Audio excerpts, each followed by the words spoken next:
Hello, sumo fans. We're back. Happy summer. Happy sumo summer. Yeah, love sumo summer. It just gives that extra brightness to the sun and the nice weather. It's just like party time. I don't know. It's a good time for sumo. Especially if, for once in our lives, things happen the way they should happen. I don't know if should's the right answer, but... the way we hope they will. Yeah, our hopes and our dreams. Yeah, there's a lot of hopes and dreams going on in this basho, I feel. Yeah, and I think by the end of it, we're going to be shocked as usual. Yeah. Maybe not, because with Terunofuji, he's kind of taken some of the shock out of it.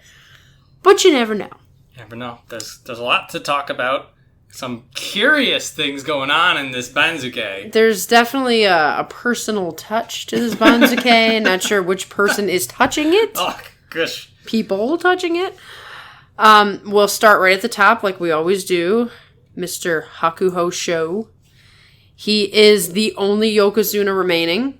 Probably not for long, and, you know, we're probably going to get a new one, but the question is, will we keep him? This is his final chance, so they claim. This is kind of like a, Friday the 13th series or something. We're like, we promise this is the last one, and it never ends. With that being said, I would like Hakuho to go as long as he can. Mm-hmm. I am a fan, even though he does some sketchy things. I'm a fan overall of his overall body of work, his dominance, his ring presence. It sort of elevates everybody in the banzuke, so it's good to have him around. With that being said, this is the tournament that he's returning after knee surgery. And the Hakuho we saw before knee surgery only lasted 2 days? So, what do you think, John? It's so much had happened in May that I'd almost forgotten about this whole Hakuho scale. You don't forget about Hakuho, like he's coming back, but you're thinking all much about the scandals of Asanoyama, the rivalries that we'll talk about in a bit. So when I was looking at Hakuho, I'm like, oh right, this is the one he comes back, and there's going to be two things of interest. One, and this is something we have harped on about for so long, is that we want that Hakuho Terunofuji fight if it will kill us. That's the hope. That's the big hope. Hope number one on our list. Yes. What will be sort of interesting number two is that Hakuho is turning into this weird time capsule. That it's been so long since we've had the Hakuho presence on the dohyo for longer than a few days. And so if we do get that full 15 days of Hakuho, it's going to be this earthquake test for everyone else who's been sort of fighting for the scraps since he's been gone. Yeah, because he's dominated for so long that every tournament was just totally different with him in it. Uh-huh. It was like, is he going to go 15-0? Is there going to be somebody who challenges him? And usually it would be Kakadu or whoever the next hot shot was. With him gone, it's just been a free-for-all every time, and no one's really solidified the spot until Terunofuji most recently started to look like what we've seen from Hakuho. Now, he got a new belt, and apparently he tried it on, the new Yokozuna belt for July. He was trying it on in his stable, and he was, talking up a good game. And one thing you can give to Hakuho is that he is a showman. Yeah. So either he's psyching himself up, or he's getting the fans excited regardless of what's going to happen. And I do appreciate that. Yeah, it is weird. As we've also mentioned, this is, sort of the end of the era of the greatest sumo man of all time. And so this is going to be one we know. Is this his final curtain call? Is this him done? Is this going to be him thrashing everybody and then saying, you young whippersnappers still don't got it, and then he keeps going? Or is Hakuho finally going to have that flicker of mortality that it looked like he was starting to have in March? And there's sort of this, what version of reality will we be handed? Yeah, because the interesting thing about sumo wrestling or any sort of competition is, because it's a short period of time, can you muster up enough to be Superman again? Or, like you said, will reality finally show up? And there's a lot of superhuman-like things that happen in sumo that you can never really let that go until you see it for yourself. So, our answer, I think we're going to get answers this time. Either way. There will be answers to this. And the hope is sort of the White Phoenix rises again. But then will reality finally catch up? Reality's been behind for a long time. Reality is just, it's 2 blocks over, heaving for breath right now. It's like, I can't keep up with him. So, we'll see. But, speaking of reality, and I guess there's a little bit of that going with Terunofuji as well. Terunofuji is now up to the number 1 Ozeki spot, Ozeki 1 East. He's on his Yokozuna run, right? If he wins this tournament, he's Yokozuna. Obviously, that's a big deal for many reasons. One, will he win it against Hakuho and have an actual passing of the torch? The other factor is, will he be nervous or will he be just as dominant as ever? He's been Ozeki before. He's never been Yokozuna. We finally closed that old book and have opened up a new one. New book. And we're all going to go on the ride together this time. So we never saw Terunofuji the first time. Now we get to go on the ride with the new Terunofuji, the new stakes, everything that's going on. I'll briefly mention that I'll get more into it with Takakeisho, but there is the Takakeisho effect, both mentally and physically, that Terunofuji will have. I don't know that he'll be a huge roadblock, but you never know. You really never know. The other factor is, will reality catch up to Terunofuji? Yes. This is a superhuman run that he's on. To come back with those knees and the diabetes and the cellulitis and all the things that went wrong, he's actually on a reality-bending trip himself. And to be even going for Yokozuna, will that continue or will reality catch up to him? There's a lot of catching going on here. What you said about the new story of Terunofuji, that's really nail on the head from what I was thinking. That it was interesting to see the nerves show up when he was on the rise. Then he hit that stride when he realized he's like, this is mine now. But so now it's a new spin. It's a new story. This is a new pressure. So it's not only is this, can I do this again, but can I do better than I ever did? Yeah. And then there's the ticking time bomb on his knees this whole time. And that, the Hakuho and Terunofuji, those 2 people, they're going to be great to watch. And really, if we just get 15 days out of both of them, amazing. We're done. Who cares how this goes out? Mm-hmm. It feels like, sort of like the Terunofuji, the dream is still vivid with him. Right. It doesn't feel like a dying dream. It doesn't. It's blossoming. So we sort of want reality to be 2 blocks away. Yeah. 3 blocks. Take a breather. Somebody trip reality for us. Go there, tie his shoelaces together underneath the seat. Yeah, it is a magical experience we're going on with him, and there have been times in the past in sumo, I'll give you good examples. I first started watching sumo, and Hidenoumi won the tournament. And I'm like, cool, I really like this guy. And then the very next tournament, he's out with the scandal, and his career's over. Blink. And that's the scary thing. I mean, that's a life thing anyway, but with sumo, it's so much more intensified for some reason. You think you know what's going to happen, and then you just get punched in the face all the time. Yeah, it's the permanence. Yes. That's like we were going to talk about this later. Somebody retires, when somebody's kicked out, they're gone. That's it. They have been thrown into the darkness. Yeah, never to be heard from again unless they emerge as the new greatest coach of all time or something.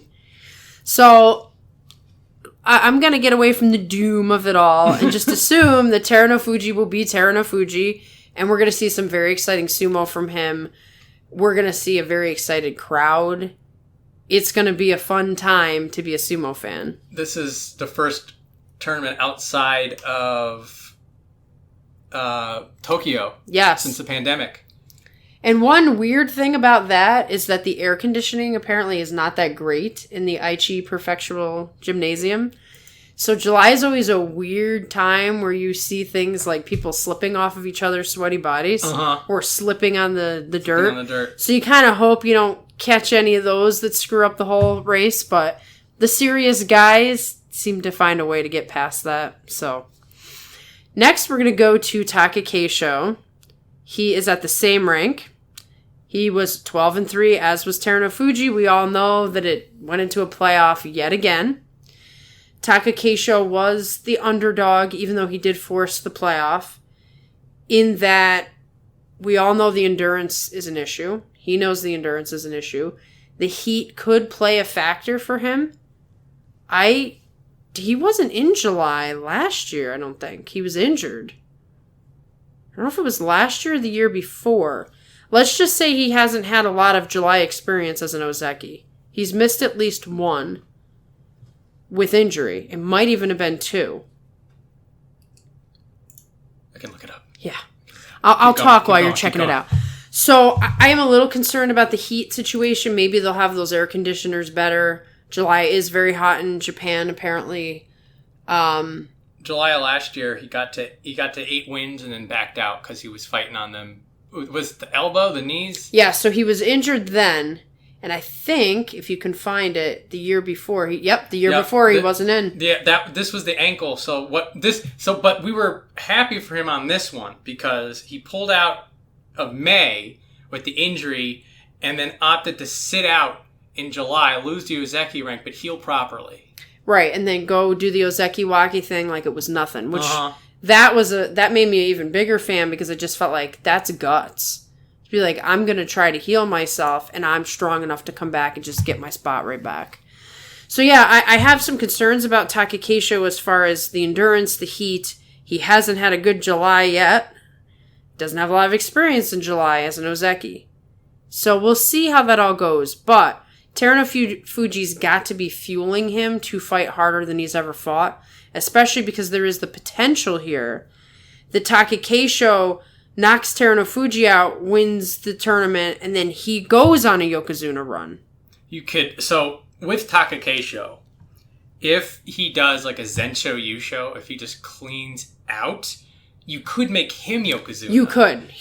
Because the 12-3 was a Yusho equivalent performance. Correct, that's right. Some of the purists may say 12-3 isn't really a Yusho performance, but the keeping with the dreams. Yeah. The dream is that someone is a new Yokozuna coming out of July, and it could be either one. And let's throw out a wild scenario, just for fun. Hakuho, Terunofuji, and Takakeisho are all in the tournament right up to the last day. 3-way playoff, winner, Yokozuna Pride. Yes. I mean, that's like a super dream. That is, and this is, so the Takakeisho Terunofuji rivalry that's coming out, which is got to be bringing the best out of both of them, is that can only be helped by big man on campus Hakuho coming around. And then that Friday, Saturday, Sunday of the 3 of those people going at it could be like the best sumo. Like you might want to bottle up in your mind and never forget it. Yeah, this is gonna there are some potential for some of the best stuff that we have been given the privilege of seeing, and it'll be with the crowds. It'll be out of Tokyo. I can only hope that somebody throws reality in front of a car right now. further away from us, please. The more we talk about this, the more I want reality out of the way. We're dealing in the realm of gods. That's right. So we'll have to see what Takakeisho can pull out of his bag of tricks. I'm assuming there's no lingering injury because he looked good last time. Mm-hmm. So we're going to see. We're going to see. So next comes Shodai. And unfortunately for Shodai, I don't have this whimsical vision for him at this time. He's got the same rank, 9-6. If you look at that, you go, maybe he had a rough tournament. It was way worse than 9-6. It was terrible. He lucked out. That scandal helped him out a lot. the fact that, Takakeisho, Terunofuji, Endo were doing their thing. He got to, squeak by. And, yeah, he just needs a regroup. He needs, Shodai's takeaway is, whether or not I earned it, I cleared Katoban. Right. And then he needs to just rebuild. Because he's been in this weird spiral. And it caused him to go into Katoban. It almost caused him to lose his rank. And sort of the hope for Shodai is to stay in that under-the-radar position. And some part of Shodai needs to say, yeah, I'm an Ozeki, but these guys are they're vying for the white belt up there. Yeah. He needs to sort of get that Ozeki belt on. Mm-hmm. Get comfortable with that. Right, and, both Takakeisho and Terunofuji have a little bit more time with it. Terunofuji might be new, but this is something that was almost always his to take back. And Takakeisho's been the guy, the last man standing since the old guard of the four Ozeki. So he's had a lot of the ups and downs. Shodai's kind of new to it. Mm. And who knows where Shodai's head was at as far as, if he ever really thought he could be Ozeki. He never struck me as I'm going to be the man guy, but he always struck me as someone who could be. Who could be. So maybe he will kind of go back into himself a little bit and chill out and let those guys all scrap it out at the top and not feel so nervous because he doesn't have to clear Katoban. Exactly. And a calm Shodai is a better wrestler. Yeah, for him, it's more of a can he relax? Can he recover, pull himself out of the spiral, and sort of just do that, the mantra of the one day at a time, best brand of sumo, etc. He needs those kinds of platitudes right now. Yeah, he needs some pats on the back. Yeah, a little bit of that. Maybe his supporters can bring him some extra food or, just little cute notes. Yeah, little things. So I could, if Shodai gets a 9-6, his own 9-6. Yeah. That'd be good. That's the building spot. Right. He's sort of in the Takayasu Goedo spot where they were just career Ozeki, up and down, up and down. But he hasn't been there that long, so he has a chance to claim his own position, claim his own style of Ozeki, for lack of a less generic term, I guess. And we'll see. I have a question mark, but I don't necessarily worry. Yeah, it's not... It just seems like he'll be all right. He'll be all right. Which brings us to someone who is not all right. No. There's nothing right. This topic is so unnerving, and I don't ever like to take positions where I want to judge anybody about anything, especially if I'm not there. So I'm going to keep it to this. Everybody looks bad in the Asanoyama situation. Chris did the videos. He showed you all the drama behind the scenes. Everybody had a hand in this. It kind of seems like everybody was wrong, and yet Asanoyama is the only one to pay for it. And with the exception of Abi, Abi took his lumps. He set the precedent. Had that never happened for Abi, maybe Asanoyama wouldn't even have got punished. I don't know. But the only way I could look at this is, it's a crap sandwich. He's getting suspended for an entire year. That's brutal when you are at the top. It's one... Sure, it was never a good thing, but if you're Ozeki and you work that hard to get there, this kind of suspension is going to be really hard. So I'm just hoping that everything works out, he brings himself back up, and maybe he finally gets that hunger that I feel like he's been missing this whole time. It's an interesting point. He's gonna have a little bit further to fall than Abi, not just because he reached Ozeki, but also because he's going to actually be lower than Abi was, because he's going to be in Division 5 by the time he's done sinking. With Asanoyama, it's sort of what happened. In a way, I'm sort of glad that it got wrapped up in the last Basho, because going forward, we're just going to see Asanoyama's name and we'll be like, yeah, that was just a series of bad eggs. Mm. For the wrestling, he's going to be involved in the 42 opinions for about 2 to 3 more tournaments. So we'll be looking at the name and we'll be like, oh yeah, That was a turd sandwich, crap sandwich, like you said. It's going to be hard. It's really going to be in 2 years. Will he be back? Right. And it's what's sort of almost like bad for Asanoyama in this case is that he's going to be this weird inverse to Terunofuji, and that Terunofuji was like this Cinderella story, and he's like the wicked sister story. Yeah, right. Because he can come back. He can get the hunger, get the penance, get the whatever. Come back, get to Ozeki again, and we're looking at him and be like, yeah, okay, yeah. He's got to get no fanfare. Right. I mean, he's kind of got like this black mark next to his name now. Whereas Terunofuji did it the right way. He hung in. All those virtuous things that you see in sumo and anime. He's just got that dripping out of his ears. But there is a good redemption story too in, like you said, the penance kind of thing. Yeah. Where it's like you take I'm already over the Abi thing. Yeah. I'm looking forward to him coming back. Maybe in 2 years' time, people will just be happy to see him again. And like I said, he's always lacked the hunger. I feel like sumo has been too easy for him. And the focus wasn't there. So this is a real test of him as a person. How much do you really want this? Because you're going to have to work harder than you've ever worked. You're going to have to go up against odds you've never had before. He was the golden boy. Everybody loved him. When they found out about the whole thing, they're like, no, not him. They were defending him. So this is going to be the first time probably in Asanoyama's sumo career, even as a younger guy, where he's not going to be showered.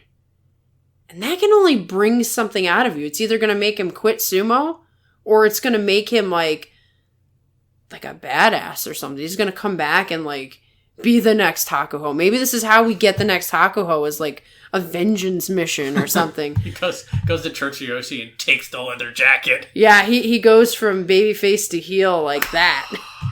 So, we'll have to see what happens. It is going to be sad to see his name and just dropping and no way to stop it. So, I salute you. Good luck.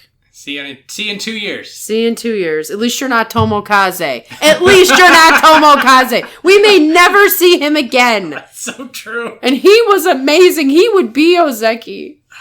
I gotta move on. Gotta move on. So, speaking of Ozeki hopes, we have Takayasu. He maintained the same rank. He was 10-5.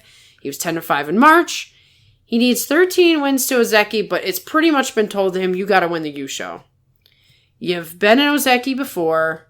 You did the whole Karaban, Never won a Yusho as an Ozeki. They're not going to give it to him unless he wins the Yusho. This is a tough thing because I don't know if he can. There's two ways to look at where Takayasu is. One is he needs to win 13, which means that he needs to beat Hakuho, Terunofuji, or Takakeisho, likely more than one. Mm-hmm. Because that means that he has to beat everybody else that he's up against, and that's also not a guarantee. The flip side to this is that Takayasu needs to look at this and says, I had double-digit wins in March. If I can get double-digit wins, or he had double-digit wins in March, he had double-digit wins in May. If he can get double-digit wins in July, then he will just keep a rolling Ozeki bid going. True, which sort of buys time. Mathematically. So, if he can get 10 wins, if he can push it to 11, then he's looking at 10 and 11 for September. And then if he keeps the performance going, again, that Ozeki talent that we know he has, mm-hmm. If he can just keep that and just sit where he is, it does feel that it's just eventually he's going to get it just enough. Right. I mean, there's going to be a tournament at some point where all the top guys are out again. I mean, that's where we've been. Yeah. Terunofuji might, after he gets Yokozuna, he may take a tournament off or something. Not intentionally, but you never mm-hmm. know. Or he's not driven to win every single Yusho. It's he got Yokozuna. He's not Hakuho who's I need to rack up the wins. He just wants to be Yokozuna and stay competitive. So he could have an off tournament. We know Takakeisho is up and down. We know Shodai's up and down. So the right mixture, if he hangs in there, he could win a Yusho. Uh-huh. Uh-huh. He could take advantage of off tournaments for guys. It's not that I don't think that he is talented, but it's he hasn't shown us yet that he can win when it matters. And so I don't want to put the blind faith into it. I'm not going to say it's impossible, but I'm not going to say that I believe in it either. Yeah, that's sort of where I'm landing is, can he get 13 and have this magical, mystical... Also, can you imagine a 4-way playoff with Takayasu in it? Again, dream. Whoa. I'm just, 4th of July starts. I don't, fireworks, but these are for sumo. You know what would be really awesome is, if we just turn this into an anime drama and, we got to write how this all turns out. Exceptional. But Takayasu needs to keep playing the long game. Yes. Just keep the consistency.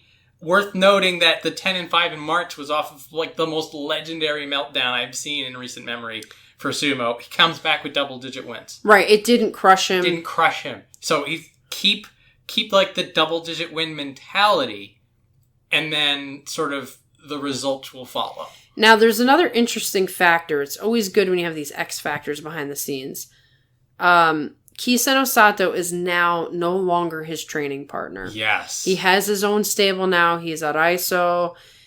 And so for the first time in Takayasu's career since they got together, it might have been his whole career for all I know, he's not going to have him. That can go either way. That could go into he doesn't train nearly as good, because having Kiseno Sato as a training partner is a blessing. Solid. But it could go the other way, and we'll touch on this a little bit. It could go the Endo way, where he's got to prove to his buddy, his friend, I'm the man, and I'm going to fight harder for you than I've ever fought before. And it's only 2 weeks.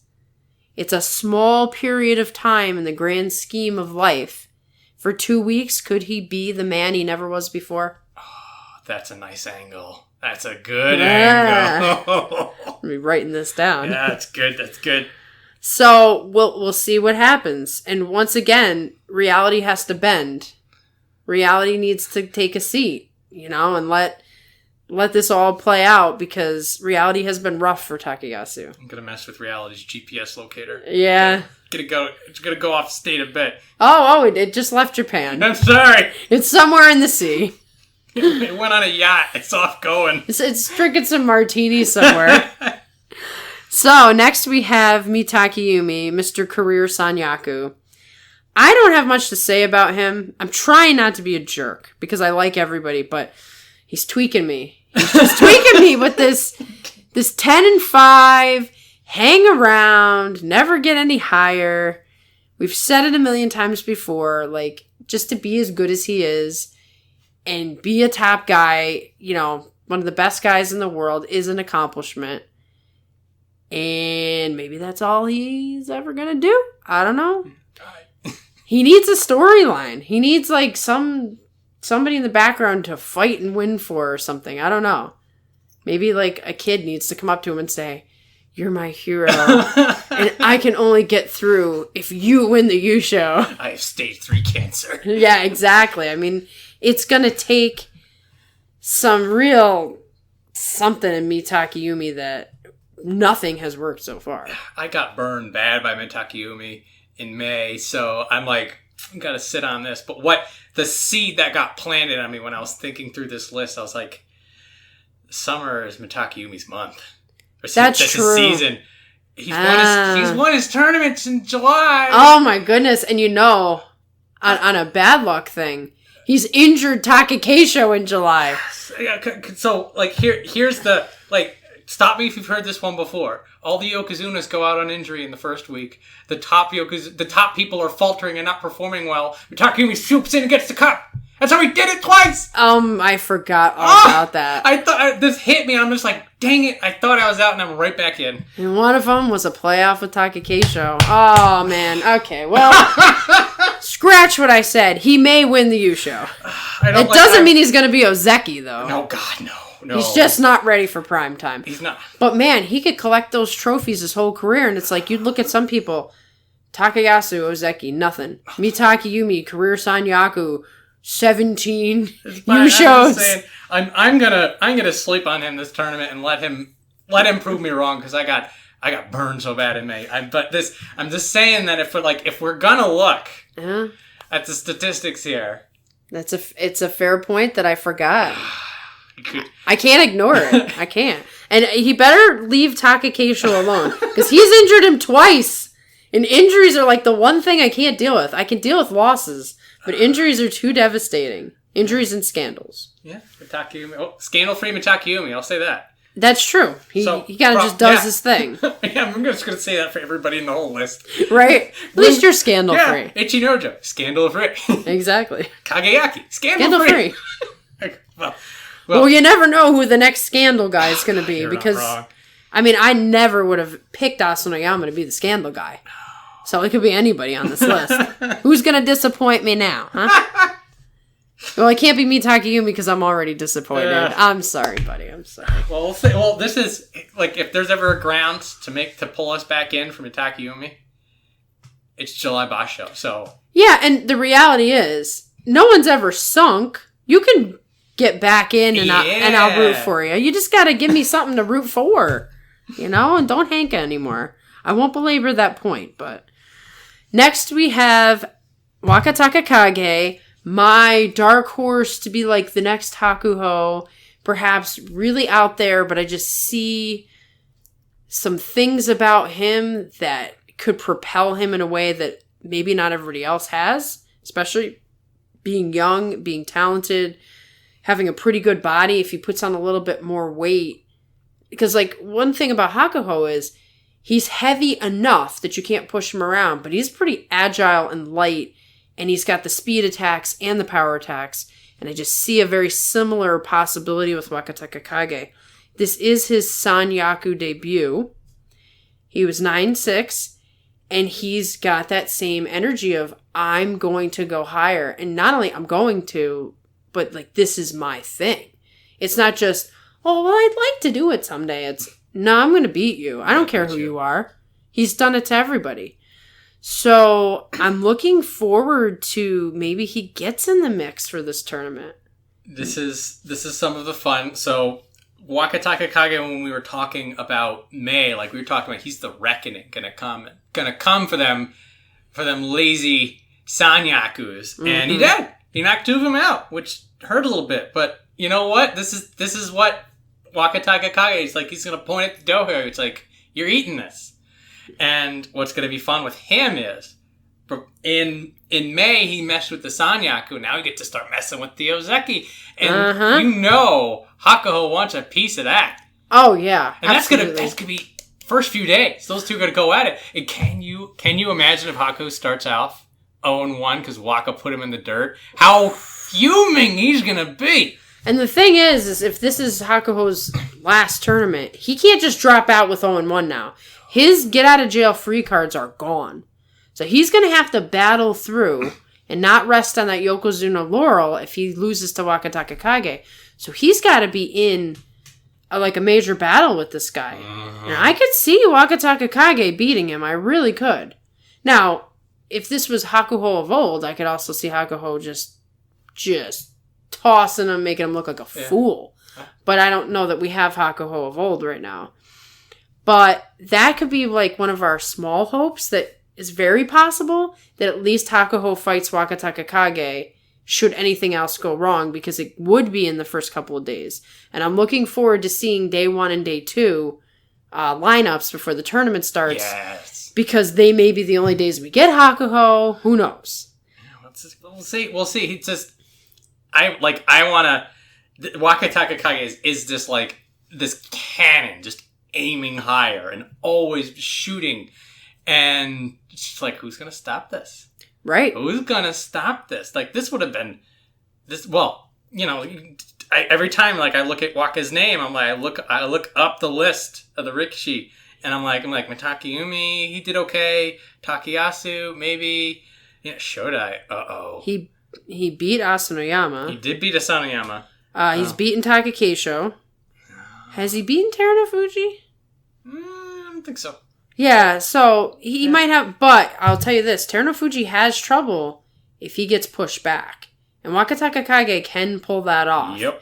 And everybody's going to be gunning for Terunofuji, so he's going to be even more cognizant of those knees, and he might give up a couple of battles if he has to. I don't think he will this time around, because he wants that Yokozuna. It's got to be needs every now. win. He's just got to do it now. He's got to throw it all on the table now. But let's say he's a Yokozuna in August. He might lose to Wakatakakage. I think he is capable of beating anybody on the list. With that being said, he's young and inconsistent, so he's capable of losing to anybody on the list. And it could be a really silly loss, too. It's just, like a footing or whatever. Yeah, he's the big potential right now. And so this is another dream to the list. You know, we had that 4-way anime playoff. It's just like Waka just slaps it through. I know. Like you could make the greatest storylines with this whole thing, because Waka could be like that guy in the background that no one's paying attention to, then all of a sudden you're like, whoa, this is the greatest match of all time, you know? He's raring to go, and it's really a matter of time of when he's going to make his move. When is he going to insert himself into that power position where he's upsetting tournaments and maybe winning them? We're just waiting and seeing. Could be now, could be later, but don't blink. It's like Jaws. Dun, dun, dun, dun. Yes. So next is one of my personal favorites. I've been rooting for him for a while now, and that's Meisei. He is up from Maegashira 2 East to Komusubi 1 West. He was 8-7. This is his highest rank ever, and his Sanyaku debut as well. The way I look at Meisei is he's a worker. He's not necessarily the most talented naturally. I just feel like he's the guy who works harder than anybody else. With that, you'll get different sides to the coin. If everything's gone really well for him, he's had really good practice sessions, and sort of the flow starts off good in the tournament, he could do some damage. But on the flip side, I could see if just one thing goes off, he has a collapse. And I don't know when he's going to hit that consistency point where even if there's a setback, it's not the end for him. And now this is a new chapter for him. Being in Sanyaku brings out something in you. So I don't know what version we're going to see. I do think we'll see someone who's trying harder than anybody, but I don't know if it'll be enough. Yeah, that's a good point. There's, excuse me, there's some interesting pairings. We've talked about the pairings here and there in the past. This is the first one that like it really hit me. I'm like, that's an interesting pairing. And that you have the Kamasubi. Both of them are new. Both of them have that newbie Sanyaku sort of curse on them. Mm-hmm. You look at Wakatakakage and you're saying like he's looking up, and you look at Meisei and you're like, can he work hard enough to hold on? Mm-hmm. And of course, like as these things go, the stories can get reversed. Maybe Meisei is double-digit wins and Wakatakakage gets line losses. Exactly. And so like you're looking at this, like it does the hard working thing does have and this is another trope. But yeah, like Wakatakakage seems to have like the natural talent, mm-hmm. and then Meisei is the get their hands dirty hard worker. And so this is going to be interesting to see how this tournament plays out for the Kamasubi rank in general. It's very interesting because I hadn't thought about it, at least right now. Maybe I've thought about it in the past. People really are paired up with this whole East and West mm-hmm. thing, and they do run these different narratives. And it does go exactly the way you described it. Like, because there is a hand-selected part in all of this. Is. Now, you have to get the wins to do it. But I'm sure there was some thought process in Wakatakakage, Meisei, hard worker versus the genius. We've seen that trope enough times. And it could be fascinating to watch. So next, we have Endo, the great upsetter of the tournament, the one that made the Terunofuji Takakeisho playoff even possible. Yeah. The guy who's always had the talent, always had the skill, always seemed like he should have been able to do what he did in this last tournament consistently. I could easily have seen with the skill level that Endo has, him being a Yokozuna, and it never worked out. So the question, my mind was burning with, what happened? What changed? Something changed. And Chris Sumo gave us the answer. Yeah. You can watch his whole video about the details, but essentially he was fighting for his stablemate. And this is a Japanese thing. The stablemate is like a brother, and that whole sibling situation is a motivating factor for wrestlers, and Endo was fighting for him, and it shows why he put in just that much more effort, and that much more effort is the difference between a close win or a loss. And he had the close win with the Terunofuji match. That makes a huge difference in the entire scheme. Just that little bit extra effort, just shifting that body just a little bit. The spin in the air. Yeah, and watching Endo in May was one of the breakout surprises. And so it was a little surprised that he got all the way up to make a Shira 1 East. And it feels like that was sort of you wanted the good Endo, here you go. And, this is a bigger wish ask. I know I'm not going to get this one. Mm-hmm. But it would be cool if Endo sort of pivots. He's just like, oh, that wasn't that hard. Yeah, I can do this. I can thrash these people all day. Yeah. I do think that you're right that it's probably not going to happen because we just haven't seen it from him. No, there's no data for it. But it would be awesome because he made that tournament really special. Terunofuji, sure, it was special because he got to have Ozeki back, but it seemed like he was going to win it. And I think it would have been really, really boring if he just outright won it and Takakeisho just eliminated himself by silly losses. He had 2 silly losses that he's probably kicking himself over. Endo put the fun and the excitement right back in, and I would love to have that again in July. I really don't like the tournaments where somebody just dominates and it's obvious on day one who's going to win the tournament. It's not as fun. Like, you want to see people work for it. So I hope this isn't the end. So win, lose, or draw for Endo, he's putting himself in position to fight all the top people. Mm-hmm. So he's going to go fight Hakuho. He's going to go fight Terunofuji. He's going to fight Takakeisho. And he's beaten all those people before. Yeah. Actually, has he beaten Hakuho? Maybe he has beaten Hakuho. Yes. Hakuho and him have bad blood, too. That's another interesting factor. There was one fight where Hakuho, forearmed Endo and, kind of knocked him out. And the match continued. So, Endo was, stunned. And people were really upset. And Hakuho actually got a warning about it. So Hakuho is always worried. The whole reason that happened is because Hakuho has been beaten by Endo and he knows Endo is capable of anything. He's probably the fighter that Hakuho worries about the most on the lower end because Hakuho knows what Endo is capable of. And in one match, Endo can be Superman for one match. For one match. Yeah. And that's may not impact his tournament, but it impacts Hakuho's. So yeah, Endo is capable of pretty much anything. A spectacular series of events or a complete flop and knocked down on the ground. I don't know. So we don't not going to hold my breath on Endo, but there's potential either for that lightning to strike twice or for him to cause a little bit of havoc on his way out. Which, hey, havoc is always exciting for the crowd, so. The next we have is Daieisho Maegashira 1 West, down from Komusumi 1 West, 6-9. Daieisho is an up and down kind of guy, and that is because of the push sumo. If you have any sort of injury, and his fingers were all beat up, I think his ankle was taped. I don't want to say that's the reason he got a 6-9, but pusher thrusters, and this is Takakeisho's issue too, they just got to be so strong because that's what they have to work with.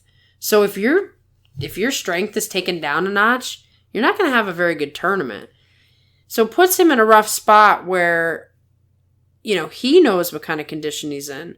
I have no idea. Yeah. So he was one of the victims of the reckoning that was coming. So some of Daieisho could have just been that somebody else was hungrier and somebody else was fighting a little harder. And this is the Daieisho who won in January. Mm-hmm. So sort of like Endo, we know that's in there because we've seen it. But also like you said, Daieisho is sort of an up and down kind of guy, and that he's not his consistency seems to be the same from tournament to tournament, but then it'll just be up or down more consistently across the board. Now this was not so much the case last tournament, but it was what it seemed to be like in the past. I'm not really sure how to read this. Both of the former Sanyaku sort of have the same thing handed to them, which is, can you rebound from this? And so for Daieisho, a lot of that is going to be to sort of tap into that prime Daieisho that won the cup in January, and also not be injured. Whatever was sapping his power, whether it was physical or mental, if he can get rid of that, then he's back on the board. Right, and so it's always like he's starting over again, but if he can hang on, you can get just a little bit better the next time. You got to be at the right place at the right starting line, basically. So he's positioned pretty well to rebound. It just, everything has to click and work, and there is this crazy stuff going on at the top. Yeah. So, is he going to inject himself in there, or will he be a non-factor? Time will tell. Which brings us to somebody who, he's not technically the pair, but in a way he's the pair, because he was Sanyaku and got kicked out too. And that's Takanosho. He was Sekiwaki 1 West, and he was the guy that was hanging in there, 8 and 7, 8 and 7. There was nowhere else to go. Yeah. And finally the reckoning did come. He got a 5 and 10. I will say that something was definitely wrong. His power was just cut in half. Yeah. And I don't know the reason. It's not like I could say, oh, well, he got injured in this one fight. Maybe he did. Maybe there was something else. But there was no power behind those thrusts. It was extremely strange to see. Maybe he was tired.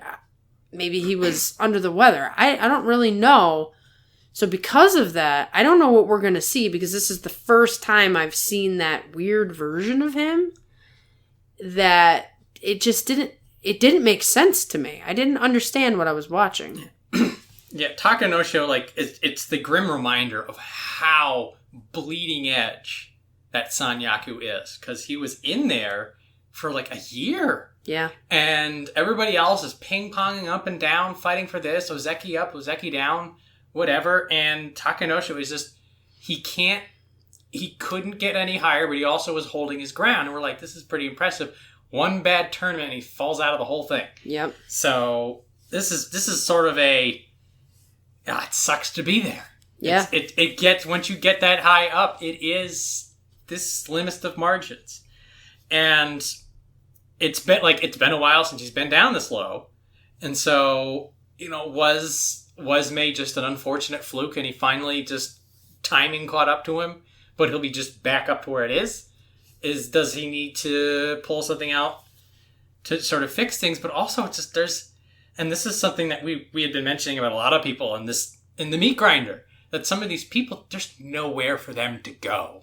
Right, except down.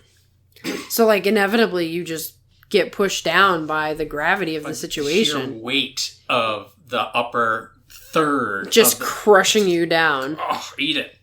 With that being said, he had a 5 and 10, and they only knocked him down to Maegashira 2 East. So that was sort of, it's almost like they're giving him another chance. Yeah. You're allowed to have an off tournament after a year. Perhaps that's what that statement is. That could be. Yeah, it would be weird to put him any. I would say any further than 3. If he was 4, I'll be like, little sketchy. A little sketchy. That's it's a little bit hard. He would need. You could need a 3 and 12, I think, to go to 4 or 5. But he was dancing with danger with the 5 and 10. He was. I mean, that was a little scary to see. I'm like, whoa. You got to get some wins here, buddy. So next we have Ichinojo. He goes up 4 from Maegashira 6 West up to Maegashira 2 West. He had a 9 and 6. He's really looking better than he's ever looked, which is funny considering that apparently he gained weight. And he's older. It's not that he's old, but he's older. And he looks better than the Ichinojo I saw 2 years ago. It's been a real turn, a treat watching him go. The motivated Ichinojo. I forgot to look up another Pokemon. So we can't call him Snorlax anymore. We gotta call him something else. Apparently there's a Sumo Pokemon in the newer season. I don't remember its name, but I don't know. I don't know if he has quite that much energy. We'll have to see. But This is what's going to be interesting. When he was at Maegashira 6, he only got pulled into fights with Terunofuji because he was doing so well. Mm-hmm. He was just out of range of those top people, and it was a little sketch to give Terunofuji Ichinojo instead of, I don't know, Shodai. Yeah. I gotta leave that in the past. It's the past is the past. Past is the past. But anyway, Ichinojo now, Megashira 2 West, is also going to have his run at everyone. So, he's, this new strong Ichinojo who almost won that tournament. If this... Keep an eye on him. He may be the new dark horse. Yeah, he's a dangerous fighter because he's so big. And now that he's incorporating a little bit of speed... and he's changing it up a little bit. Once again, all it takes is one match. And he's surprised a lot of people before. In that tournament where he was runner-up, he never got a chance to fight Hakuho. And I have a feeling that Hakuho was like, I don't want to take a chance with that guy. I can't. You know what I mean? Like, with you being that big, it's a little... I guess he's somewhat predictable, but it's somewhat unpredictable. Is he going to get the jump on you and just power you down? That slap down thing that Murray was all... Murray was fired up. This is sloppy sumo. I hate this sumo. Maybe it is, but it's legal, and so as a wrestler fighting him, you've always got to worry about it. Takakeisho has the hardest time against him because Takakeisho's so short, he can't reach him, and he hurt his neck the last time. He, chopped down on his neck, so that's another factor. Ichinojo can really... hurt you if you don't get the right positioning on him. So he is a dark horse as far as I'm concerned. I think he's always had a possibility of winning a tournament. Keep an eye on him. I got that eye. Got an eye. There it is. So next, I'm going to let you do all the talking because this is your guy. Hokutofuji. He is down from Megashira 1 West to Megashira 3 East, 6 and 9. Not a huge fall. What are your thoughts? Yeah. Well, I think that the 6 and 9, that's, for this, the fighting spirit sort of held him down a few ranks. And every time he gets too close to the sun, he's Icarus. Gets a little too close to the sun, he starts falling. And it's going to be interesting to see what happens with him. He's going to have the same problems. Because... from 1 to 3 is not really going to change too much about who you're fighting. And he has been it's looking like he's been getting just like that little more that he needed. He's able to stick with people a little bit better. His direction and his reaction time, it seems like he's tightening those things up. I'm always hoping for my boy to come and deliver. It's in the tournament of hopes and dreams, I feel particularly warm towards Hokutofuji doing something magical. Well, he could always be in that role that Endo was in. The possibility exists. Because he does have all that fighting spirit, and he is, like you said, making some changes, sticking with people, doing a little bit of belt work. He's a bruiser. All it takes is just that one tournament, and he, maybe he is the one in 3rd place. Anything can happen to these top guys. Yeah. Anything. And we just know that Hokutofuji's never going to phone it in. He's always going to give you 100%. So that's got to pay off someday, doesn't it? Maybe today's the day. Maybe some slick sumo bodies, and Hokutofuji's just sliding them out. All the way. We'll see. This is all just pipe dream for Hokutofuji, but it's maybe the stars are slowly aligning for him, and he's every day he gets a little closer to it. A little closer. We'll never give up on you. So next we have our first situation. Tobizaru, Megashira 3 West, down only 1 rank from Megashira 2 West. With a 5 and 10. And not only was it a 5 and 10, but he's getting his butt kicked. He was getting thrashed. He was flying out of the ring. He was the flying monkey. Out on the right, out on the left, crashing into people. He looked terrible. My guess is that I think he was injured. I really do. We always talk about this, everybody's injured, but I did think he was injured. Maybe a bad wheels somewhere along the way. They were quite kind by not changing his rank that much considering the record. And I hope that is to his benefit. that he takes advantage of that and, like, something really good comes from that. Because that was a gift. Yeah, I had written up notes to talk about how Tobizaru was going to be ping-ponging again. And this is something that usually happens for people who are newer, that you get up to that top 5 Mega Shear as the meat grinder, and then you sort of get knocked down. And really just a matter of getting up there and then not getting knocked down, that you're ready for the next step. And then I was because the last time he was up here and he got 5 and 10, he got knocked down to like 8. The way that the rankings are, again, trying to piece this together, it does seem that, like, you either lost a whole bunch or you lost nothing at all. Yeah. And he drew the nothing at all stick. And so, I mean, good news for Tobizaru, you get a mulligan, basically. Yeah. I mean, the bad news for Tobizaru is that if you don't have an answer to getting thrown off the dojo... This is it. You kind of get thrown another 15 days, buddy. Right, especially with Hakuho back. I mean, he might just pick you up and just throw you out and your tournament's over. I mean, yeah, this is gonna be a weird, almost like scientific. We're gonna run the same rank, the same person, the same tournament. We'll see if we get different results. Yeah, it's the experiment tournament. It's the experiment tournament. So this is Science Monkey Tobizaru. Interesting. All the correlation there is fascinating. Yeah, I don't know what we're gonna get because he looked pretty bad, but he has the ability. He's got some Wakatakakage in him, in that he's got the fearlessness, but he's a little chaotic. The chaos. He's good at parrying. He's a good anti-push. Yes, and he is. So when he first broke through and people didn't really know what he was about, he was able to, like, Daieisho, Takakeisho, Takanosho, grab an arm. Hokutofuji. Yeah. You can just slap it and move, keep the chaos going.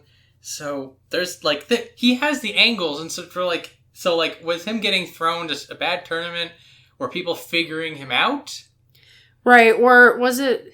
Sometimes it's a timing issue. Oh, could be. If you're one of those guys who's moving around a lot, maybe you got off on your timing and you never quite get it back.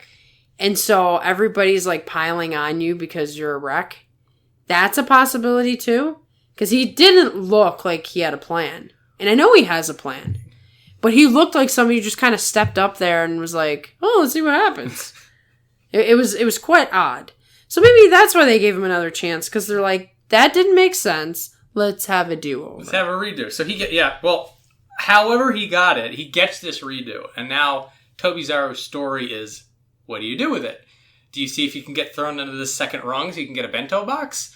Or do you add a layer of flying monkey tricksterness and pull some interesting battles off of what would otherwise be a fairly Shark Tankish top? It all comes back to the top 5 people. Exactly. All it comes back. This is a weird side note, but I just thought about this. So Asanoyama is on the rankings chart. Do they do one of those banners on the first day saying he's out? Okay, so just he doesn't get mentioned at all. He's on the Banzuke. Like they don't pull people off the rankings. You just where you are because they need the spot taken. Yeah, that's the way they do it. Right. I've honestly not given it any thought. Not critical thought. Right. Because I was just like, why can't you just put somebody on a disabled list? But then we need to have a disabled list. And there is none. There is no disabled list. And then I go into the giving everybody the gimmies discussion, which is never going to happen. And then I'm in Narnia. So I'm not even talking about disabled lists anymore. Gotcha. So he just exists on a position on the paper, but he will never be acknowledged in the tournament. Well, I think what happens is they basically, you call ahead and you're like, I'm going to be there on day 1. And then they book you in the matches. And I gotcha. I'm guessing that's how it happens. Right, it makes sense. So the matches are all set, so there's no reason to even bring up his name. Yes. Okay. Yeah. So like as of right now, where the matchmakers who are writing everybody's names down and throwing them in a hat or whatever the hell they do, they know Asanoyama's not going to be there, so they're just not going to bother throwing his name in the ring. Gotcha. Okay. And so that'll mean we'll have a Juryo visitor on the bottom. Oh yes. Because it'll be an odd number of people. Interesting. Unless somebody's injured or out. For some reason, I connect Tobizaru and Asanoyama in my head. I don't know if they had some sort of epic battle or it's just a weird thing that I do. But that's why that came up, just in case you're curious. So next, we have Kotoeko, who for me is tied with Meisei. They kind of came together for me. They came around the same time. They were the two new hopes that didn't quite ever make it yet. And so we're seeing for the first time Kotoeko rise up from Myogiryu 12 East to Myogiryu 4 East. I'm pretty sure this is his highest rank. Mm-hmm. He was 9-6. He looked pretty good. The thing that I noticed about him that I hadn't noticed before is he looks really, really strong. And I bet he is. But yet he still is overpowered. He has his moments. Mm-hmm. But the thing is that it seems that it's not like a grit problem like with Terutsuyoshi that he just keeps doubling down. But like Kotoeko, he's fighting like a guy who expects there to be another 10 pounds of muscle. Yes. So like it's like somebody who takes a month off from the gym and then tries to go back to right where they were, and they're like, "Ooh, well, just a little bit. Let me knock it down about 20 pounds." That's exactly what it looks like. So you see him go full tilt, and it's not working. But it messes with your head because he's so muscular, so you're like, why isn't it working? And you know it's the weight issue. I mean, these guys are heavy dudes. And Kotoeko is not. In sumo terms. I mean, he's heavy enough. He's not an enho. But he doesn't have enough weight to push like the other guys do.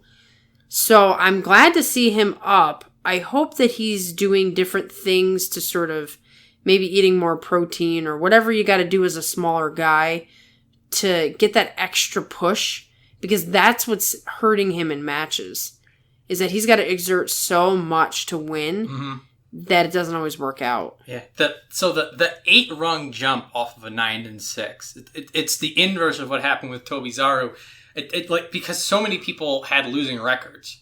You have this weirdness going on, and then also like some people are getting some TLC, but that's besides the point. Like, so for Kotoeko, like I'm a little concerned that he's up too high. That I think this is a bit of a pole vault, and I expect him to sort of get slapped down because like he is figuring these problems out, but he hasn't figured them out. Right, like he's processing it, but it doesn't mean he's got the solution. Yeah,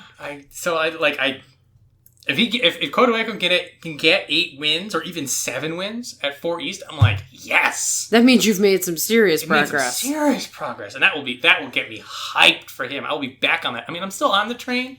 But you got your foot off. I'm in the luggage right now. Yeah. I'm a stowaway on the Kotoeko hype train. Like, I'll go buy a first class cabin if he gets Kachikoshi. Yeah, I'm afraid that I might agree with you that he's up too high, but it's interesting that they did that. I wonder if this is like a test for him. Like, oh, definitely. We're going to give you a shot. What can you do with it? Mm-hmm. You never know what's going on behind the scenes, the discussions that are had, why they do this guy but not this guy. I mean, there is some human element to it. It is not an algorithm. It's not a machine making the choice. So the group, the Sumo Association, whoever does this, decided that now is his time to get an opportunity, so we'll see if he's up for the challenge. Next we have Chiyotairyu. He did a massive jump from Myogiryu 14 West to Myogiryu 4 West. He was 10-5.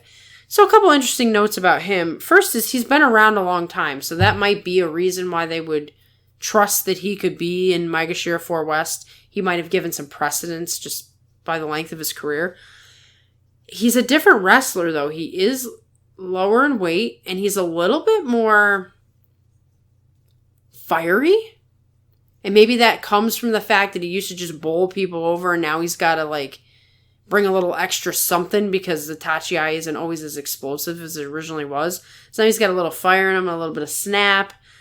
So I'm not sure if we're going to see the Chiyotairyu, who was Myogiryu 4 West, if he's going to perform that way, or if he's another Kotoeko, and it's like, nah, you're at a 14 level right now.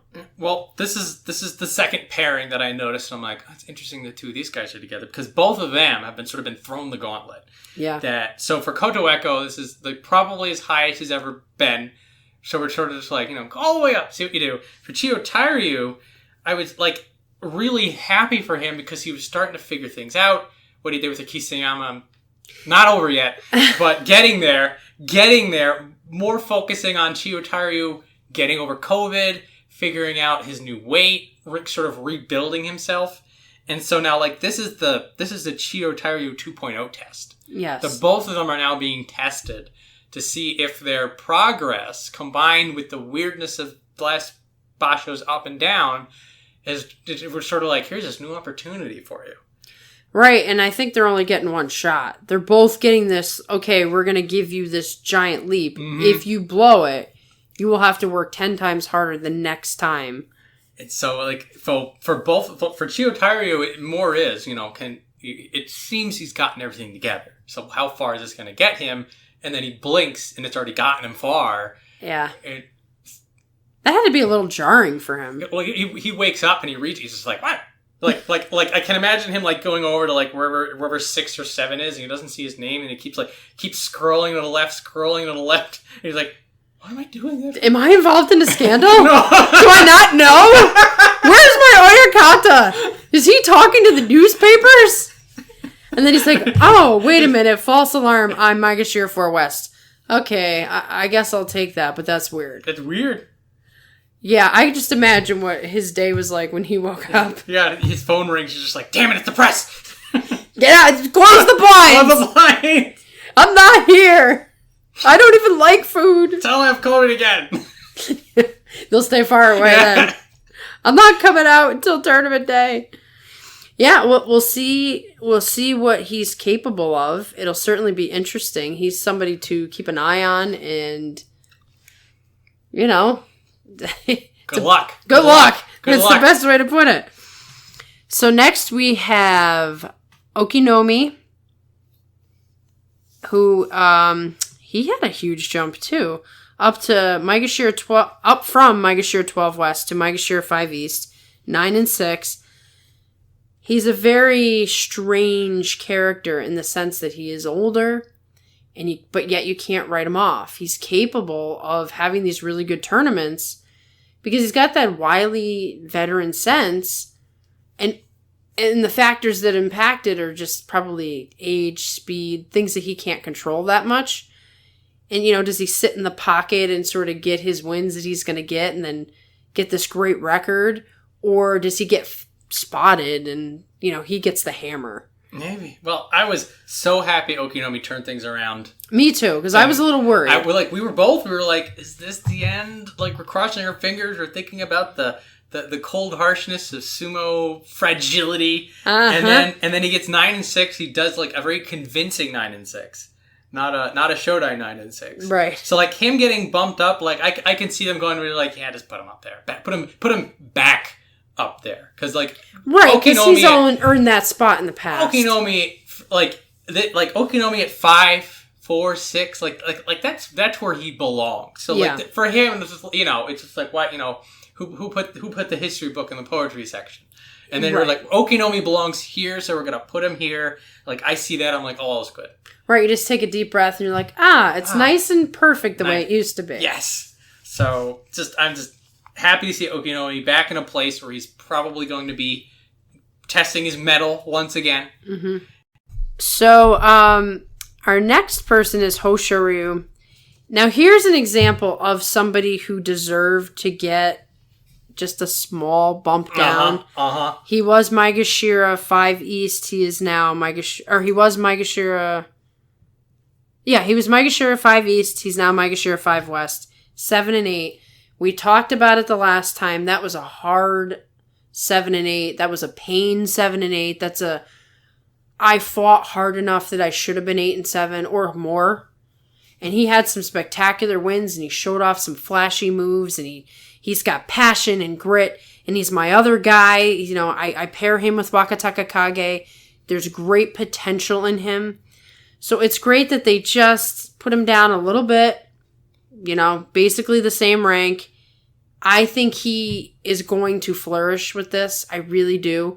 I could be totally wrong because he's still young. He's still up and down. But I think, and I'm going to predict that now is the time that he's going to make moves. It might just be 8 and 7. But I think he's going to do it. I have a lot of faith in him. his 7 and 8 was like the best 7 and 8 I've ever seen. Mm-hmm. So like this ranking makes perfect sense, just the way it is. And Hoshoryu, he is the kind of guy, like if he gets a taste, he wants the whole thing. Oh yeah. So now it would have been great to see him and Asanoyama go fight because of the way he put dirt on him, and Asanoyama does seem to have that. Not this time, Mister. Yeah, and it never works out for him. But so now, like first time Hoshoryu, maybe he was a little out of his depth, but now Hoshoryu has a scuba mask on. What are you gonna do about him this time, buddies? And he got a little confidence from some of those wins. And, also, like, the big thing is, like, some of his losses against the higher people, like, you could tell they were nerves. Yeah. He's gotten that out of the way.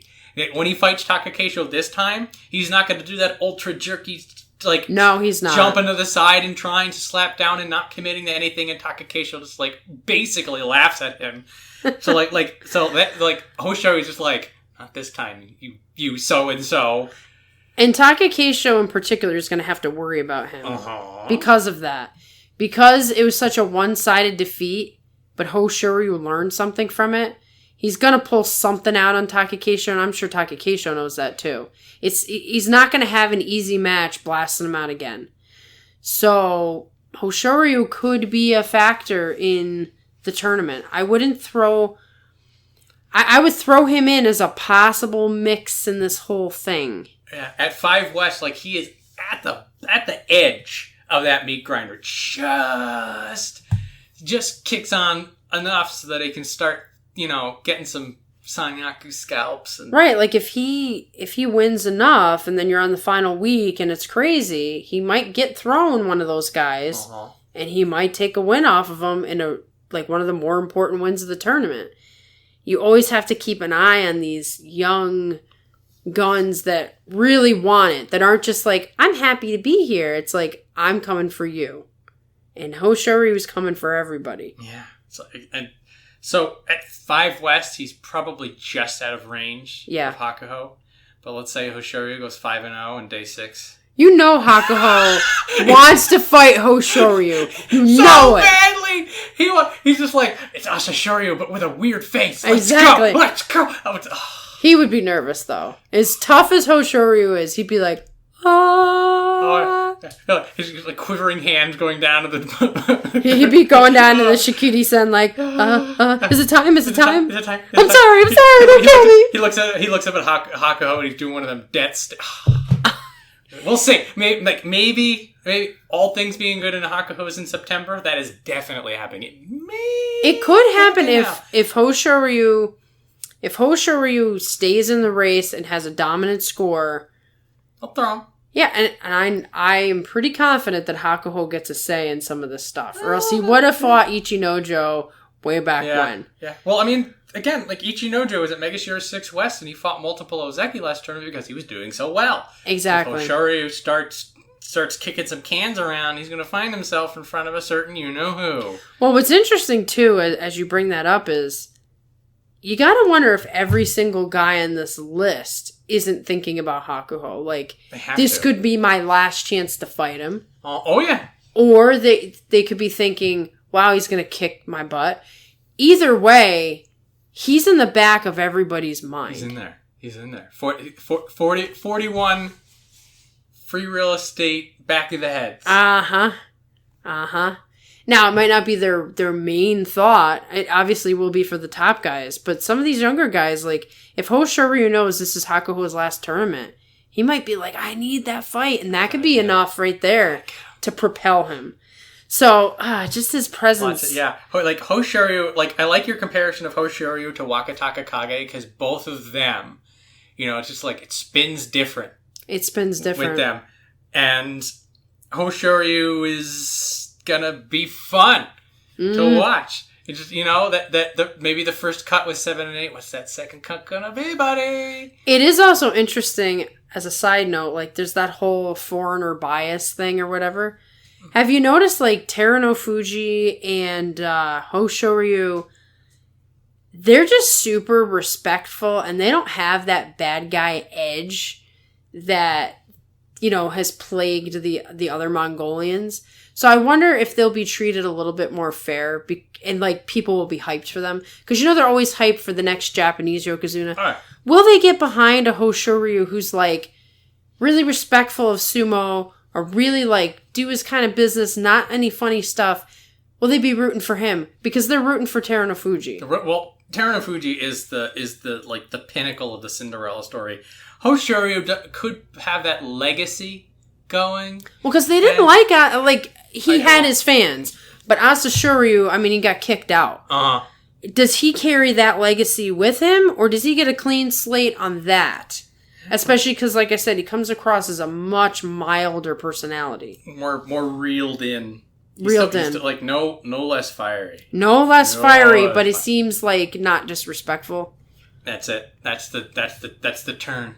And the same with Terunofuji. He's a fiery guy, but he doesn't have that Hakuho swag. He's got the humble. Yeah, there's a humble swag. There's a swag. But you feel like Terunofuji's like, I'm just glad to be here. Yeah.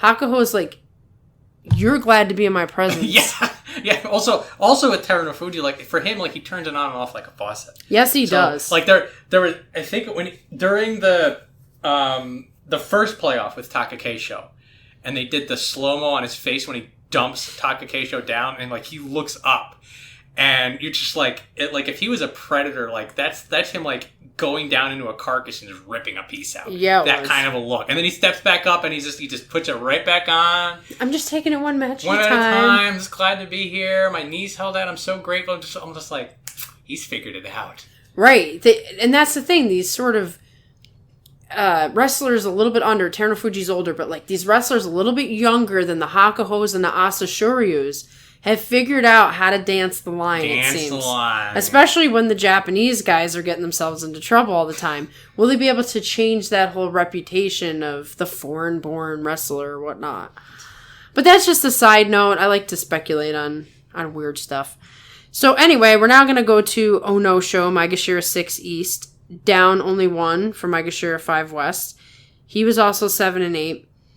I'm going to let you expand upon your note in a second, but I'm just going to say that Onosho's in Mitakeumi territory for me now. I like him, but he's not pulling it together. And I keep saying, well, he's young. Well, you're getting older now. Mm-hmm. And I'm just not seeing all the pieces click together. I see the heart, I see the spirit, and it's just not working. And so I'm not mad. I'm kind of mad at Mitakeumi. I don't know if that's even fair, but at the same time, I'm like ready to be like, all right, I'm over it. Yeah, well, with Onosho, and this is another pairing we could talk about when we get to Kiribayama. For Onosho, like he keeps bumping and then falling back and bumping and falling back, but like every time Onosho falls back, he gets a few more wins. And that's what I mentioned with the ticking time bomb, and that it feels like there's an incremental increase. So like the last time, so 5 to 6, he still wasn't in the mess of it. Like when he was at like 2 and 3 and he got the double digit losses, there was the famous Ono Basho where he was like 2 and 12 and the wins were on one of the last days. So like every time he bumps up against it, like it yields a little bit more. And so like Onosho is the slow burn, and at 6 East, he's just outside the meat grinder to the point that he can push again. Right, he's going to be the top guy in that section. Yeah. As long as all is going according to plan. And then he might look really awesome again, and it's like, oh, he's going to shoot up and then get kicked right back down. Well, that's the pessimistic view. Yeah. Well, there's the flip side. There's the pessimistic. There's the Hokutofuji who pushes harder and harder and never really gets there. Yep. There's also the Meisei who pushes forward, falls down, and then pushes a little harder next time. Meisei had injuries. It's a bit apples to oranges. Yeah. And also, like towards your point, Onosho has been in this for long enough to the point that we're seeing the wheels spin a bit. Mm-hmm. I like Onosho's when he has the confidence. There is that aura that you don't see a lot of. So a lot of me liking Onosho's chances is more just me wanting to see him more. Right. And, you know, it must be on his mind, too. Like, Hakuho is important to him. Mm-hmm. Like, if he could have just went a little higher, he could have, you know, because we don't know if this is going to be Hakuho's last time. It very likely will be. Will Onosho get one last shot at his, you know, mentor? So, I don't know, maybe that's something to work for. Maybe if he has a good enough tournament, he gets a shot. I think that's a real outside chance. Way outside. So, like Hoshoryu is sort of a maybe it'll happen. Onosho is a... oh boy. What, what... everybody'd have to collapse. Yeah, what is in the power water today to get Onosho to do that kind of stuff? Yeah. I would really like to see him turn it around. That's all I can say. This is a sort of the start of, if you do well here, you can get another shot at turning it around. Yeah. He's got a couple of steps to go before we're talking anything serious for him. Yeah. Bit of a road for him, unfortunately. He does still have the age thing on his side, though some of these younger guys are younger than him. Like Hoshoryu is younger than him. And Takakeisho is the same age. So you see the difference in skill sets right there.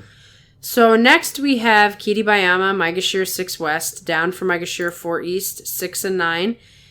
Kiribayama is sort of an enigma because he could be in the conversation of Hoshoryu and Wakatakakage.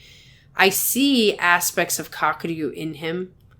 You know, he's smaller than Kakuryu, but Kakuryu wasn't that big either. So, you know, there's a little bit of he could bulk up and he's got some cool techniques and he's very interesting and seems very down to earth as well.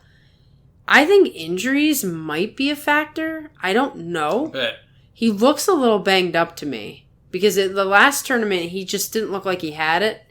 It didn't look like it wasn't a Hoshoryu performance. It was it was sort of lackluster.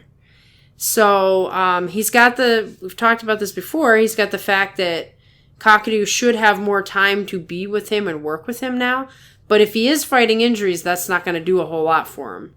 So I guess the mystery has to be solved before I can really say what's going on with him. But I think the potential is there. Yeah. So the pairing with Onosho and Kiribayama is that they're both people that have failed enough times that you feel they need to go back to the drawing board. Mm-hmm. And so the distinction between the two is that Onosho seems to have that confidence and the power. So like when he's on, like when Onosho is on, you're like, ooh, we got to get out of his way. When Kiribayama is on, we're looking at him and you're like, oh, there may be something there. So it's this weird that Onosho will burn fast and then go out, but then Kiribayama will have like these more even ebbs and flows, but the result is the same.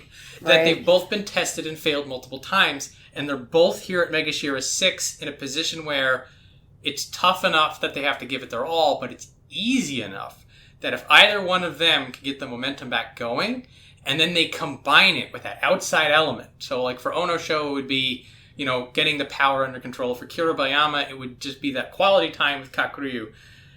Well, so like if they take July and then they take that secret sauce, mm-hmm. will it finally be the chance to break forward? Yeah, and you know, it would be interesting, and I might do that somewhere during the tournament, to kind of see where people like Terunofuji and Mitakeumi and these different guys, what they looked like when they first came in. We know Hakuho came in like a raging bull and became Yokozuna ridiculously early. So there was no learning curve for him.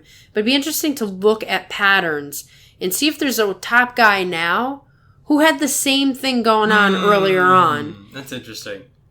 And just see if there's somebody to compare at least the trajectory with. Trajectory, that's an interesting point.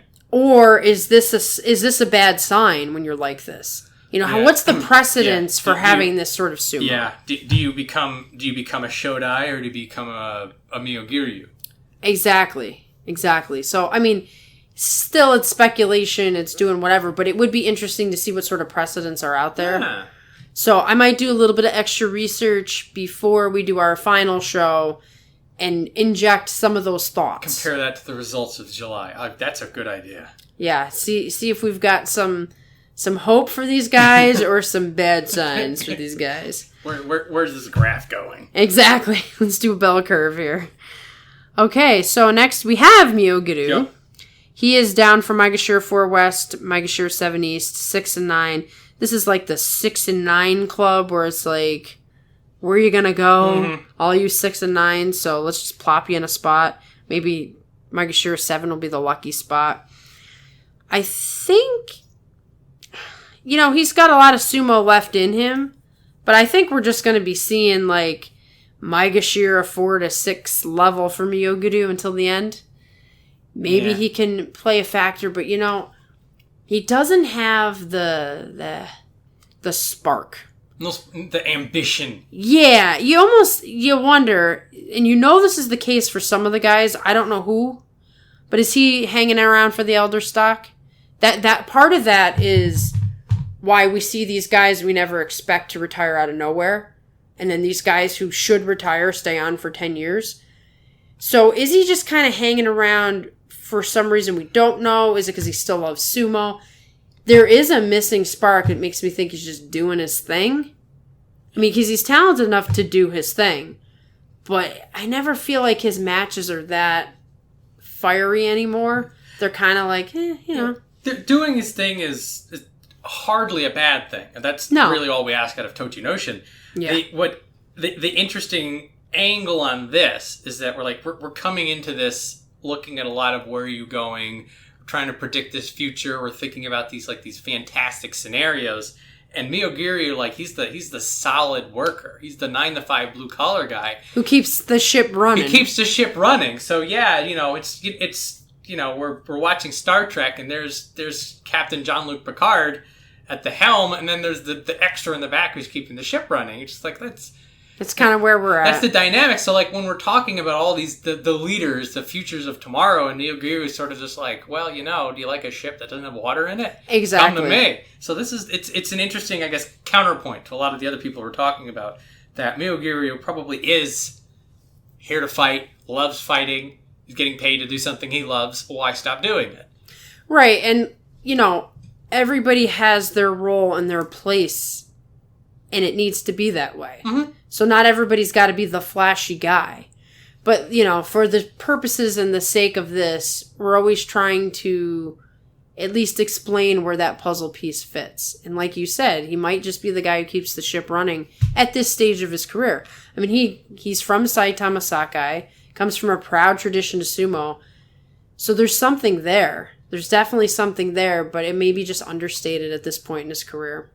Maybe. So we'll see. Every time he comes on, we just kind of see what's going to happen.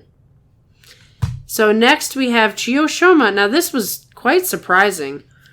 He went up from Myogiryu 1 West to Myogiryu 7 West. He had this quiet 8 and 7 where I turn around, I'm like, wow, he's going to go up.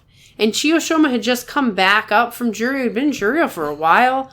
When we first started watching sumo, he was in the upper division for a while. So this Juryo thing was its own journey. Even in this, older stage of his career, he's still making moves, which is interesting. He is. Well, the 8 and 7 going up 4 rungs is certainly nice. I don't care. Chiyoshoma is 7. Yes! Yeah. So that means we're going to get at least 2 more tournaments out of him in the top division. Bar none. So right. I'm already happy. Also, what's going to be fun is going to see him interact with these people who have all this ambition. Oh, and he's just going to hanker them into the ground. They're not going to see it coming because they're not used to him. Yeah, here comes Daieisho trying to get things back together, and Daieisho just gets olayed like a matador.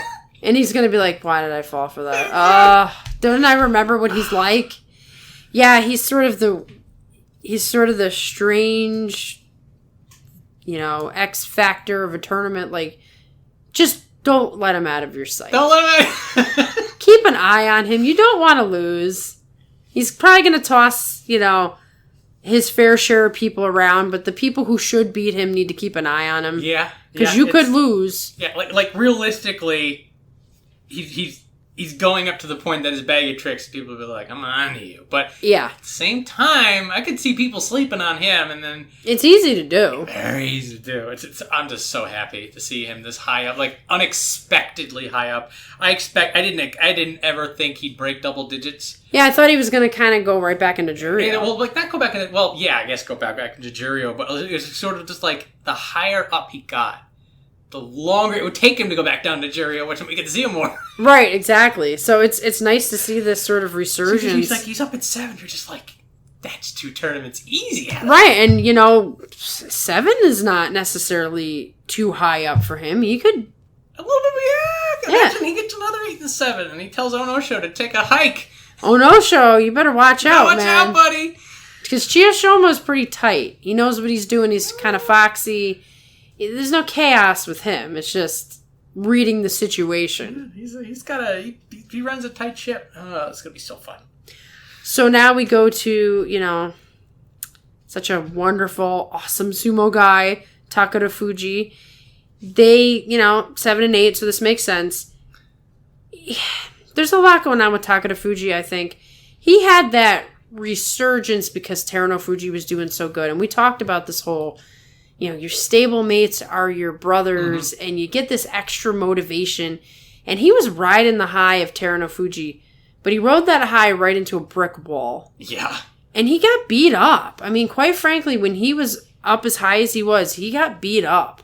And I think he got tired, and I think he's got injuries.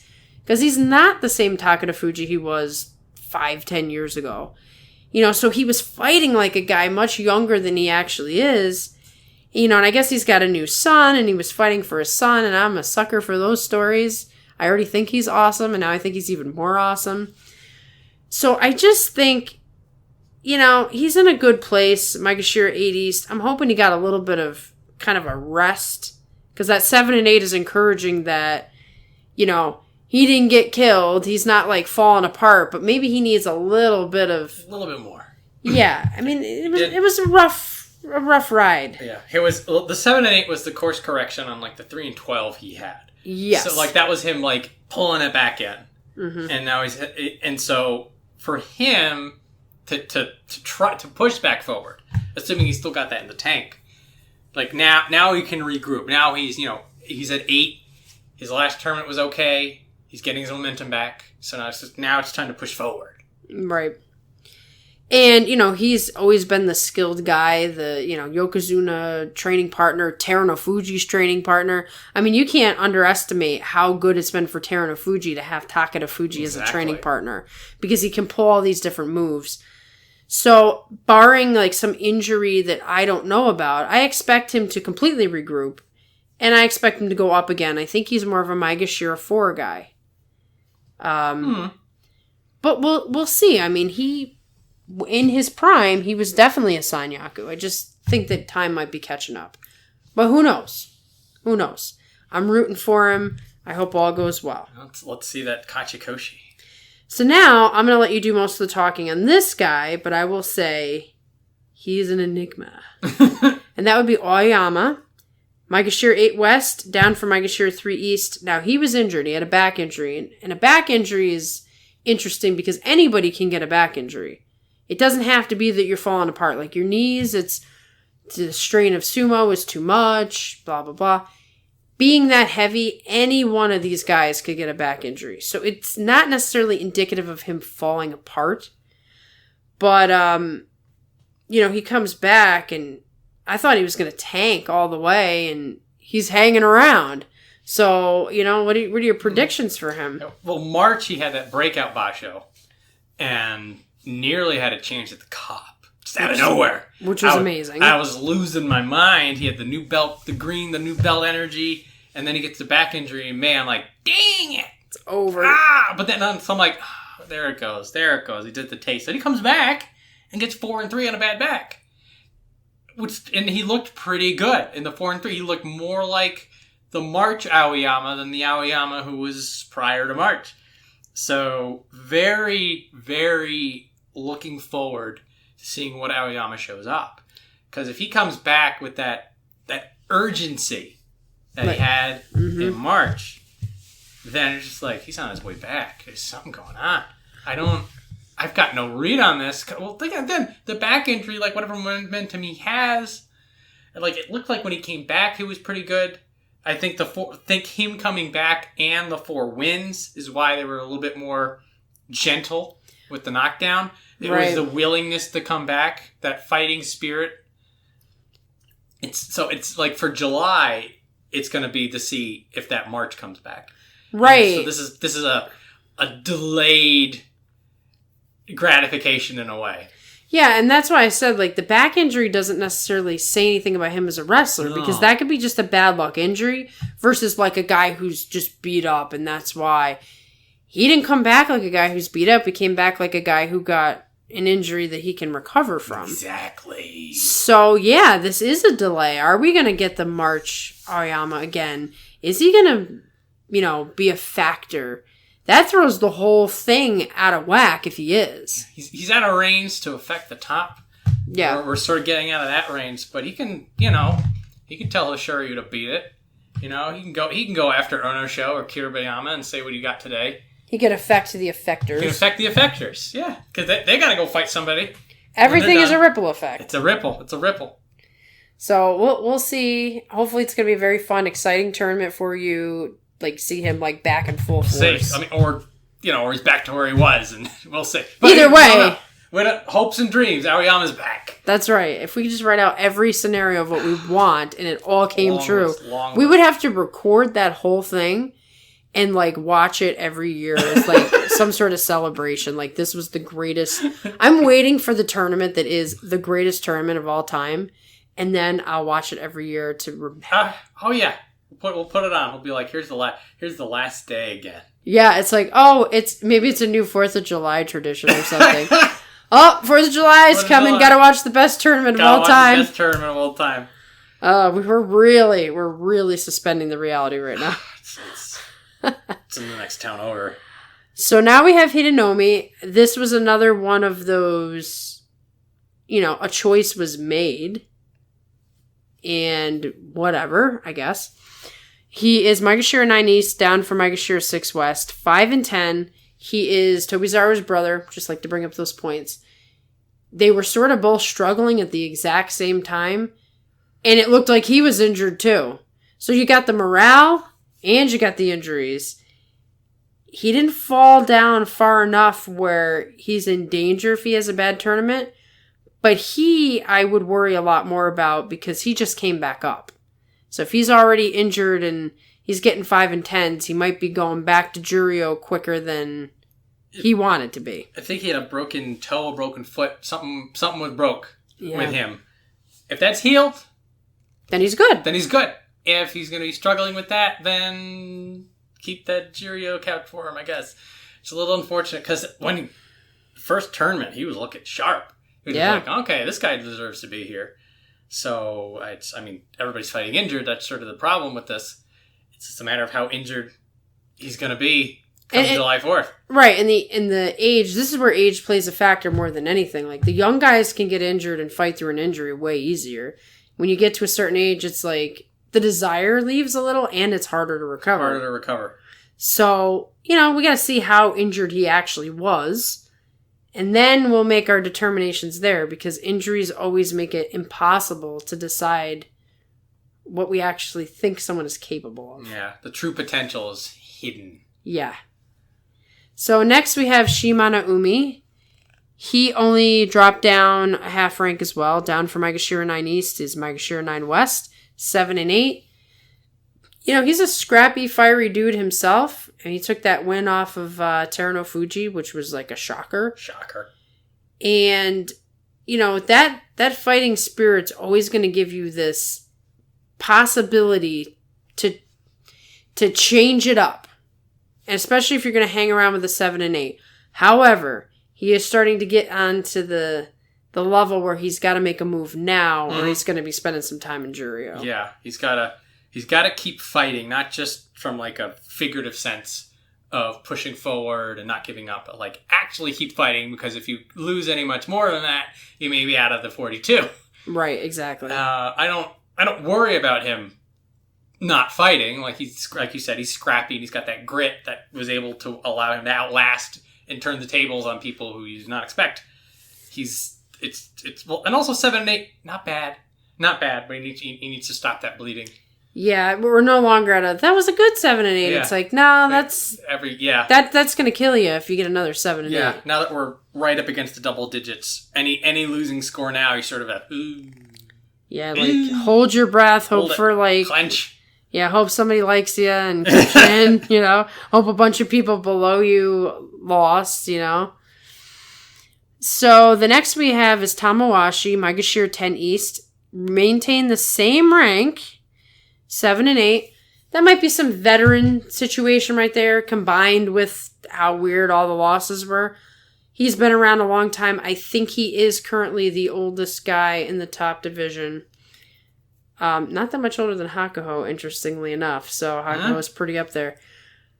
Tamawashi definitely has started to show his age, I think. I'm always cautious on saying that, but he just looks a little slower now. It's not that his ring skills look about the same, but he looks a half step slower to me.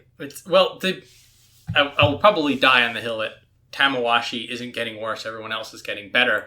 For me, this will be the tournament to see if that's true. Mm-hmm. Because the last tournament, he was sort of falling down a little bit, and now this tournament, he's falling down a little bit, and he's sort of, he can't keep falling if he wants to keep fighting. And him retaining this rank is sort of saying, we're going to give you he's getting a mulligan too. This one's a little bit more deserved. But at the same time, this is sort of an opportunity for Tamawashi to dig in. Right, and he's got that consecutive tournament appearances thing going. So what it's going to take is some big injury, or not even a big injury, just an injury that he can't fight through. And then the whole dynamic changes. So as long as he's stable and doing his thing, he's just going to keep doing his thing. He may even continue that should he fall into Juryo. But they're giving him every opportunity. This is a little bit of slack. Yeah, like, okay, you've paid your dues. Like, we're gonna be generous. For someone who deserves it, a little bit of extra. So we'll see if he's baking cookies next tournament or not in the upper division. Next we have Terutsuyoshi, another guy. So this is an interesting pairing. Mm-hmm. He maintained his same rank with a 7 and 8. And, Tamawashi's the old guy, Terutsuyoshi's the young guy. Terutsuyoshi fought hard. I think he did deserve to not tank. He's got to swap some parts out. It's the best way to put it. He's almost there. He's got a good engine, but, maybe there's something going on with the lug nuts. I don't know. Something doesn't work when every single piece seems to be there. Yeah, what's interesting about this pairing of Tamawashi and Terutsuyoshi, they're both Myogiryu 10. They both stayed rank with the 7 and 8. With Tamawashi, it's more of a keep doing what you're doing and see if you can keep going a little farther. And with Terutsuyoshi, it's how long are you going to keep doing what you're doing? Yeah. So it's the inverse. What a subtle shift. It's inverse because Terutsuyoshi was a roller coaster last tournament. And then the first week we're like, oh my god, he's in Juryo. And then the second week he's doing that weird leg throw. And we're like, whoa, what's this? How are you doing that? That's insane. So for Terutsuyoshi, this is sort of okay, settle down and pick one. Yeah, be a consistent guy. Either take your lumps and go to Juryo or be the man. Be the man.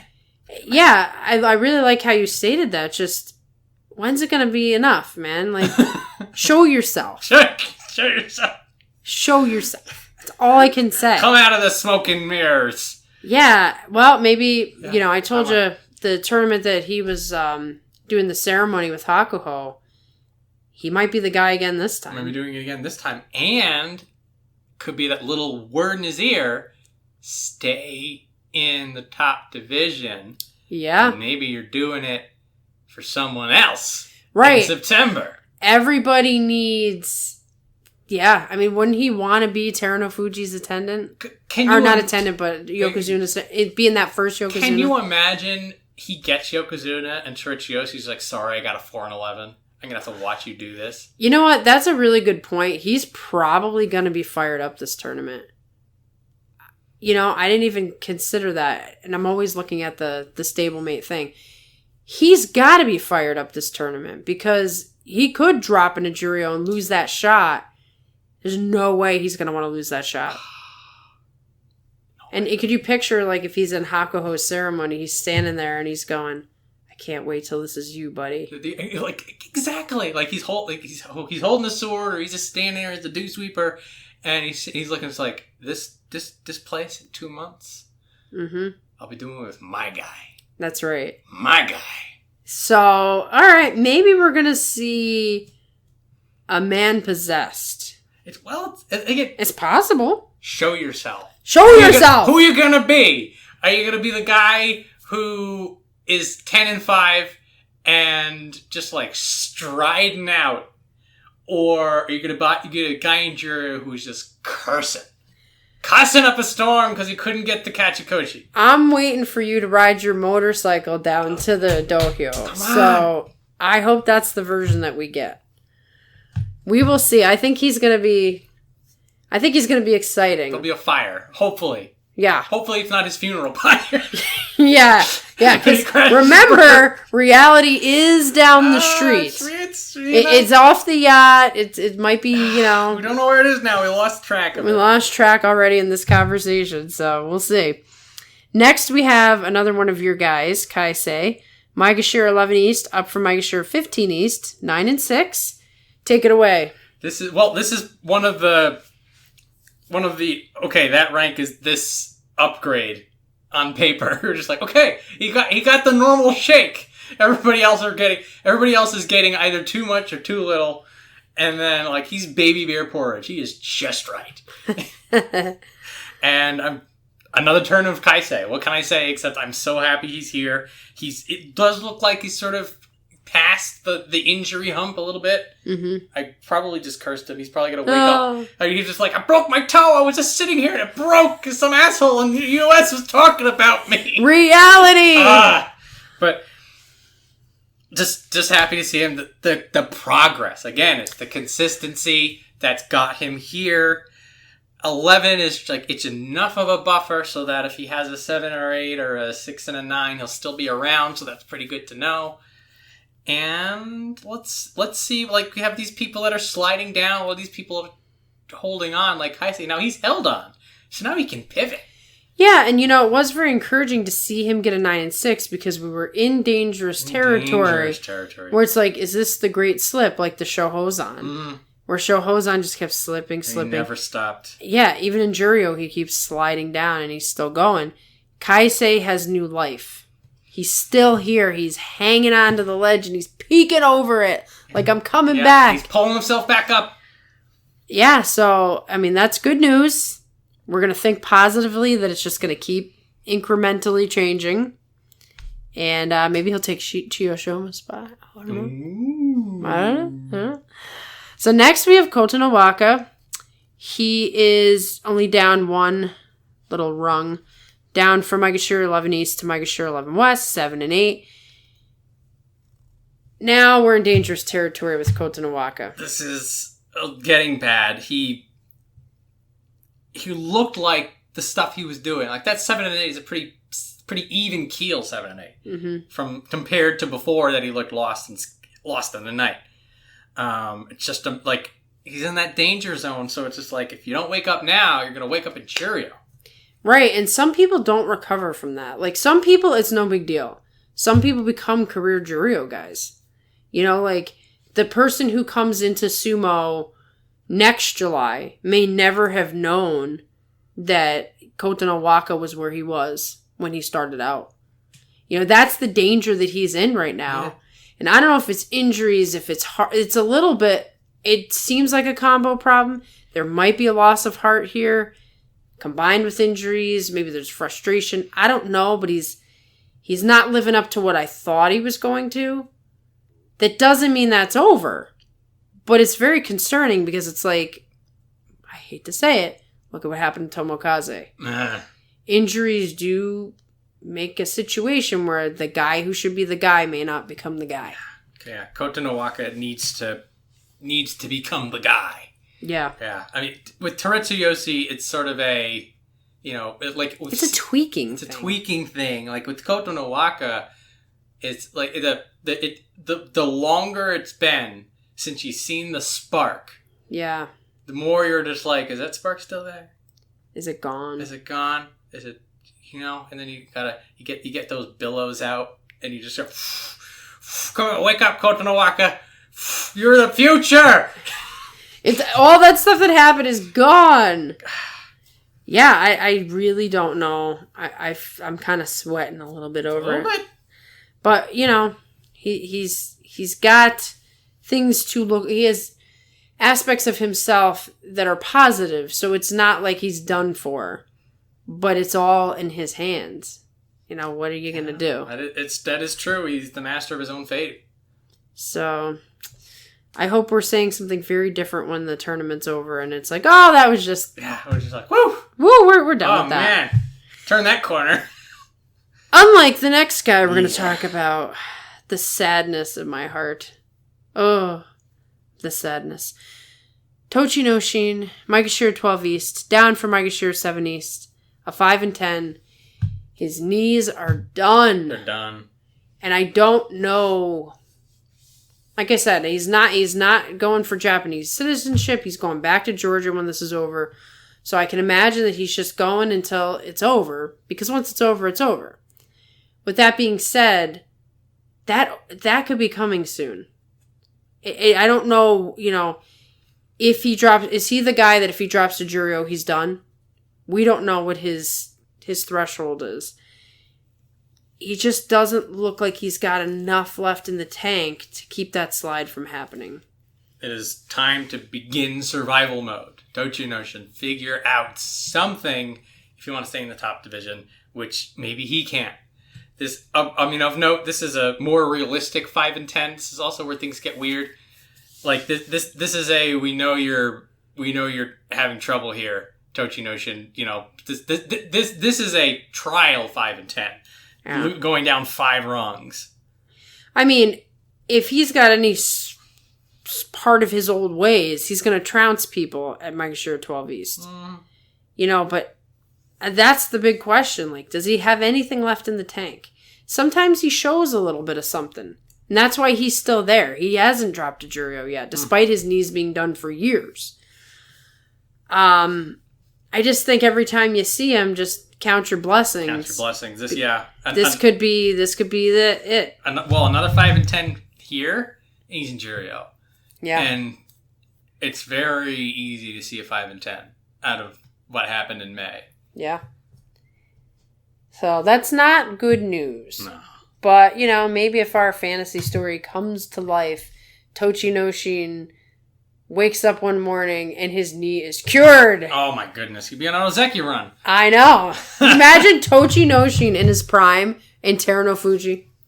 Can you imagine that clash between the two strongest men? Oh, yeah. And throw Kiseno Sato back in there. I wonder if there's an old match of Tochinoshin and Terunofuji. Tochi was kind of lower. Yeah, Tochinoshin had this late revival. That was also part of what was good about his story, is that the spark hit. It hit, and then he just steamrolled. It was sort of like if Myogiryu just started throwing people right now. It was that kind of an energy. Yeah. So, but worth looking into it. While you're, I'll check it out. See if there was ever moments of power there. While you're doing the trajectory research, see if you can find Tochinoshin hitting somebody up and coming. Yes, I'm gonna do that.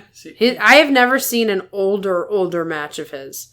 I saw everything after he came back. Like when I first started watching, he was back, but it was new. And then it took a little while before he went on his run. So, I'd like to see what the old Tochinoshin looked like. Give it a look. Okay, next we have Kageyaki.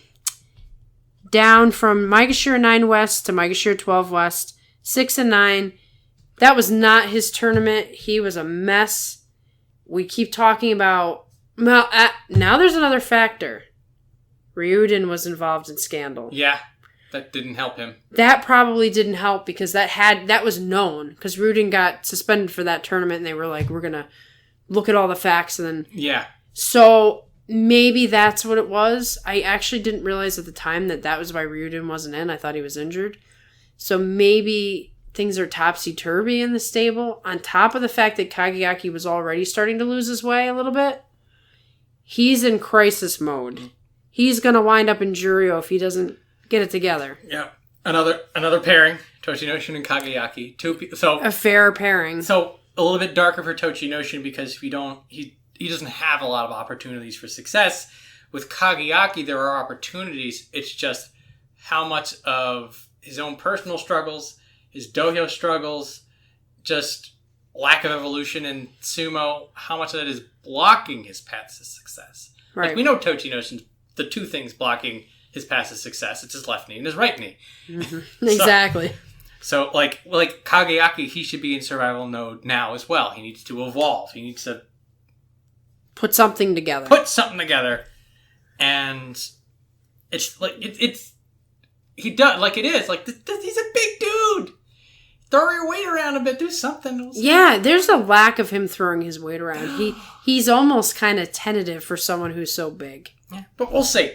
I guess I don't like with Kageyaki. This is like he's like you're on the edge of the cliff, and then you sort of lean over and you're just like, "There's a cliff there, buddy. You see the cliff, buddy? What are we gonna do now?" Not that many trees to break your fall. Trees, no. Just find a way.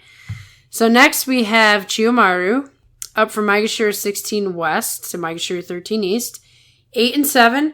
He had been in Juryo for a long time, so when he came up for 16, it was make or break, and it was really nice to see that he's coming back. And, you have a note here that it was Jolly Sumo. With the Kisiyama gone, he's the inheritor of the Big Jolly Man. Yes, and he was the original Big Jolly Man for us. For us. I mean, obviously, Kisiyama's, I think, older. So... not only great to see Chiyomaru back in general, just to get the lime green belt back. Good that he got Kachikoshi.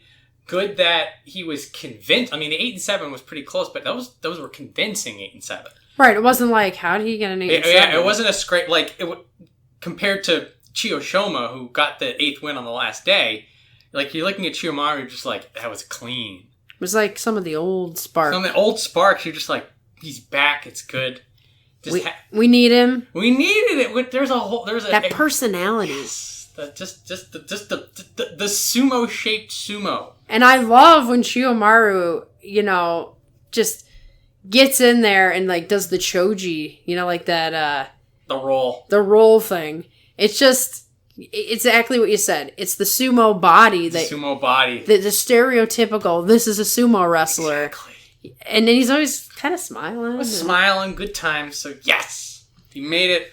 Still, if Chiyomaru can cheat off the test from Kaisei. Yeah. Just hold it and then step forward slowly and steadily. It's just like get it. Exactly, and he's low enough, that if things are going good, he could probably jump up a little higher and stick around for a while. So next we have Ura. Now, what's interesting about this is I only know about him because of Chris and his, he's been talking about Ura since we saw Chris for the first time. So he's kind of given us the journey of, he was in the top division. He's another one of these guys that dropped down due to injuries. He's worked his way back up. I've seen a little bit of him now because some of the Juryo matches were available. And yeah, I mean, he's got a huge bag of tricks. Of course, everybody's concerned about those knees. It's another Terunofuji. Like, can he pull it off? But I'm really excited to see what he's going to do. It's like, yeah, come on, bring it. So, Ura's back from when I was watching and you hadn't yet. And I was like half-assed watching because I didn't have anybody cool to watch it with.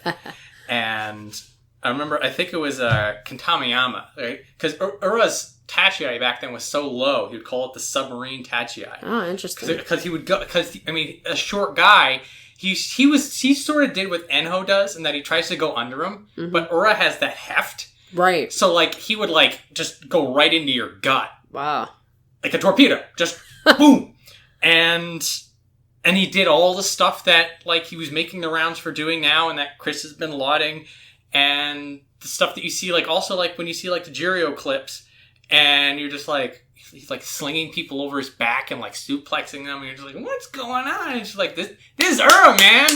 Yeah. Welcome to the new wave. This he's not the OG. Obviously, people have been doing this, but he was the trickster before the Enho wave hit. Right, Enho sort of did the replacement for him. It was the replacement for Ura. And then, Ura's knees just blasted out from behind him, and then it was Ishiura holding the small man the sort torch, of in between. and Enho makes this rise, and then you know the rest. So I'm like a lot of other people. Like Ura's one of those. It's like Ura's cool, isn't he? And then like the entire room nods their head. It's like we all know. And now I'm gonna experience this really for the first time. So it'll be good for me because we get to see him in 15 days, sort of just wrecking all these other people. It will be like there is no substitute for the top division in terms of like the feel of it, the showmanship, like that, the energy. And so it'll be good because we'll see him together. We're going to see how he does, knees back, and he did win Juryo. So we've got in the past people who have come up winning Juryo they've carried that momentum up with them. Tsurugisho was like that. So lots to look forward to. It's probably not going to happen, but could you imagine a scenario where Ura's in the end? I can imagine it. Because he's that good. Well, this would be like a lot of the earlier Dark Horse winners, like Tokushoryu, that like they got like 8 or 9 of those wins because nobody. Right, they weren't fighting anybody that they couldn't beat. Well, they weren't fighting anybody they couldn't beat, and the people that they were fighting, they're like, what's going on with this guy? Oh, no! Could you imagine a battle of the knees between Terunofuji and Ura? I mean, it's like the same story. So, I mean, that scenario is kind of... This is now a 5-man playoff. Hakuho, Takakeisho, Terunofuji, Takayasu, and now Ura just slips in. I mean, he's got to at least be considered. You know? Wish list, Ura Yusho, let's go. I do appreciate the cherry blossom Mawashi. He's the only one. He's rocking the pink. We gotta have that, you know? It's gotta be... Chiyotairyu has sort of it's more melon. It's not as light pink. So I'm gonna give him those extra points as well. So next we have Daieimami. He is down for Myogiryu 13 West, Myogiryu 14 East, 7 and 8. This is sort of hanging around. He's sort of hanging around. He's so I say tested by new competition, but I mean all these Juryo people he's fought already. Exactly. But so where in the top you have the Sanyaku churn, the logjam. In the bottom you sort of have the same thing. Right, exactly. And so basically what's going to happen is that we're going to have Ura, we're going to have the other Juryo people coming on up. And they're going to want to sort of push him down to keep climbing. So beforehand, Daieimami, he was back. He sort of had that energy. He was climbing a little back up. But like now now that he's the person in the top division, like he's got the bullseye along with a lot of the other people, and people will be kind of dragging him down. So can he resist the riptide pulling him back to Juryo? Right, and I'm concerned that it's calling him, it's beckoning him. There's a little bit of that beckoning there. Because there's a lot of the guys who were in Juryo for a little bit, like Tokushoryu, will get to him, that are like, no, this is my spot. Yeah. So I mean, he's gotta get hungry if he wants to stay where he's at. He is. So next we have Chiyonoho, up from Juryo 1 West. This is his top division debut? I know he's an older wrestler. I believe he was here before, but like not for that long. He certainly wasn't around when I started. Definitely not when I was either. Juryo, Makushita, Juryo. Oh, 2017. Okay, yeah, definitely before my time. He took a dip in 2017, and he has not been back since. So he's a career Juryo guy who's finally come back. Who tasted it, fell down, and is now finally on the way back up. Okay, so I don't know a thing about him. It'll be interesting. He had an 11-4 at Juryo 1 West. It'll be interesting to see if this is some sort of new resurgence situation with him and that we're going to get this new exciting freshness. But I don't know much about him at all. Yeah, he's a mystery to me. Welcome back. Yeah. Be good to, let's see what you can do. Yeah. Anytime I see somebody new, a fresh face, new to me, new to the top 42 in 4 years. New to the discussion. Yeah.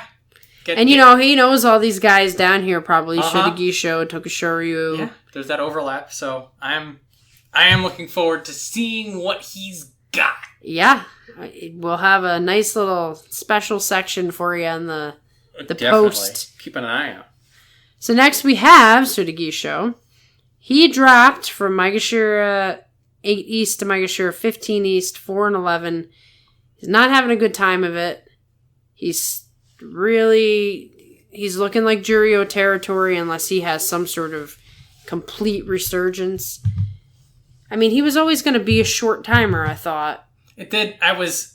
He had early on, he had that surge, him and Hidenoumi. Yep. The both of them were just like, ooh, these guys they're nipping at the butt for it. Hidenoumi I'm pretty sure was fighting good but injured. Tsurugisho maybe so, but Tsurugisho had a real rough time of it. Yeah. And so like with Tsurugisho, it's just like, that's your mulligan. Yeah. So put up or shut up today. If he's putting up, I'd love to see him put up because he's done some crazy stuff already. Right, he's got a fun style. He's got a way fun style. But yeah, no more double-digit losses. Really, no more single-digit losses. You gotta perform like you don't belong in Maegashira 15 at this point. Yeah. Or else you will be in Juryo. Particularly you've got Ura, right? Mm-hmm. You've got Chiyono, you've got Tokushoryu, you've got Ichiyamamoto, all these new people. What if Koto no Waka decides to be the real Koto no Waka? Yeah. What if Terutsuyoshi just starts throwing it? Yeah, there's a lot of guys who could really wreck your day down there. Yeah, it's Tsurugisho. If you're struggling, that's a bad place to be. You gotta be where Kaisei is. Yeah. Gotta be where Kaisei. Come on, get up there. Yeah. Kaisei's got it figured out. Yeah, Kaisei gets it. He gets it. He totally gets it. He's got through it. He figured it. He figured out how to do his style of sumo and stay where he needs to be. But I'm gunning for him. I did like him. Oh, yeah. He was that dark horse, in that, maybe he'll get something with this. But now at a 4 and 11, no, please be done with that. Which brings us now to Tokushoryu, who was 11 and 4 in Juryo. He is up from Juryo 2 East to Maegashira 15 West. I'm sure he is quite excited to be back. And, you know, he's like the mystery man. I mean, he could pull out of a tournament win. Yeah. Some more big jolly sumo from him as well. I would like to state that the best way to come back to the top division is to do what he did before. Which would be hilarious, and everybody would be like, yeah, awesome. It's not going to happen. There's a lot of people that have this similar story of these larger, older guys who are good veterans and are sort of, making their bid at it.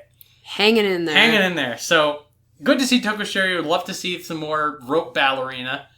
Yeah. And I love that little flick of the foot. Little flick. Whoosh. So, if I get a couple of those, I'll consider myself sated. Yeah. Yeah. I think he might have it in him.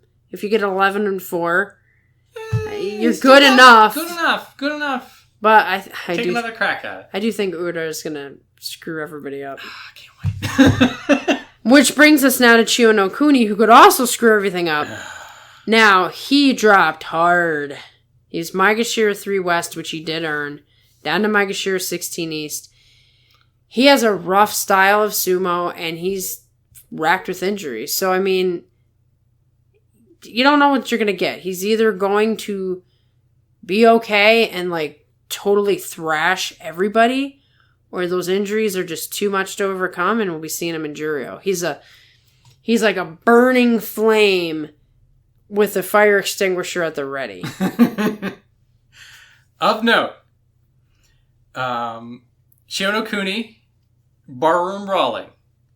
Good news for him is that Chiyomaru and Chiyono and him are going to be giving each other buys. Oh, fair point. So, Chiyomaru doesn't have to worry about him. Mm-hmm. Chiyono is finding himself with 2 people. Yeah. That he gets to skip near the bottom. Now that could be good, and also all 3 of these people there, they'll be sitting next to each other on the sides of the ring. They'll be giving each other energy. Stuff right, like it's that. like coming in like a group instead of by yourself. A group. They'll just be they'll be hanging out with each other in the same row in the hallway. So, like, 3 of them together to get this together. I think Chinokuni is just going to thrash everybody. He's going to be the Tasmanian devil if his injuries don't hold out. Because that's what he was when he was at this last time. Right, that's how he got 16. up to... Because, like, when he got to 16, he got, like, double-digit wins, and he jumped up again, he got double-digit wins again, and then he got all the way up to 3, and then injured. Mm-hmm. So, like, Chinokuni here is bad news for everyone else with a double-digit on that on that rank. Could you imagine if he just beats everybody? I can't imagine that. Yeah, he could do it. That's why I said Chiyomaru and Chiyono are going to have themselves... Like, oh, at least I don't have to deal with him. Exactly. I only have to see him in practice when he's, like, giving me a black eye. Yeah. Yeah, so we'll have to see what comes. Bring the violence. Bring the violence. He is an awesome fighter. I don't care if he burns out at the end of this whole thing. He is an awesome fighter. Which now brings us to Ishiura. Maegashira 16 West, down Maegashira 16 East, 7 and 8. I wasn't sure what they were going to do. I was a little worried they were going to drop him. I have to think they gave him some consideration with Hakuho coming back in July. Him being the only attendant that could be there. Uh-huh. So, you know, Ishiura has been battling some injuries himself. I think the stable has been completely out of control because Enho is really beat up. So who's Ishiura going to train with? Hakuho's, laid up for months. Enho's beat up. I don't think there's anybody else up and coming. Some in, like, lower Makushita. Right. There's some lower guys that may be making a splash in a year or two. But that they shouldn't be at the level of Ishiura. So, I think maybe he's kind of gotten a raw deal.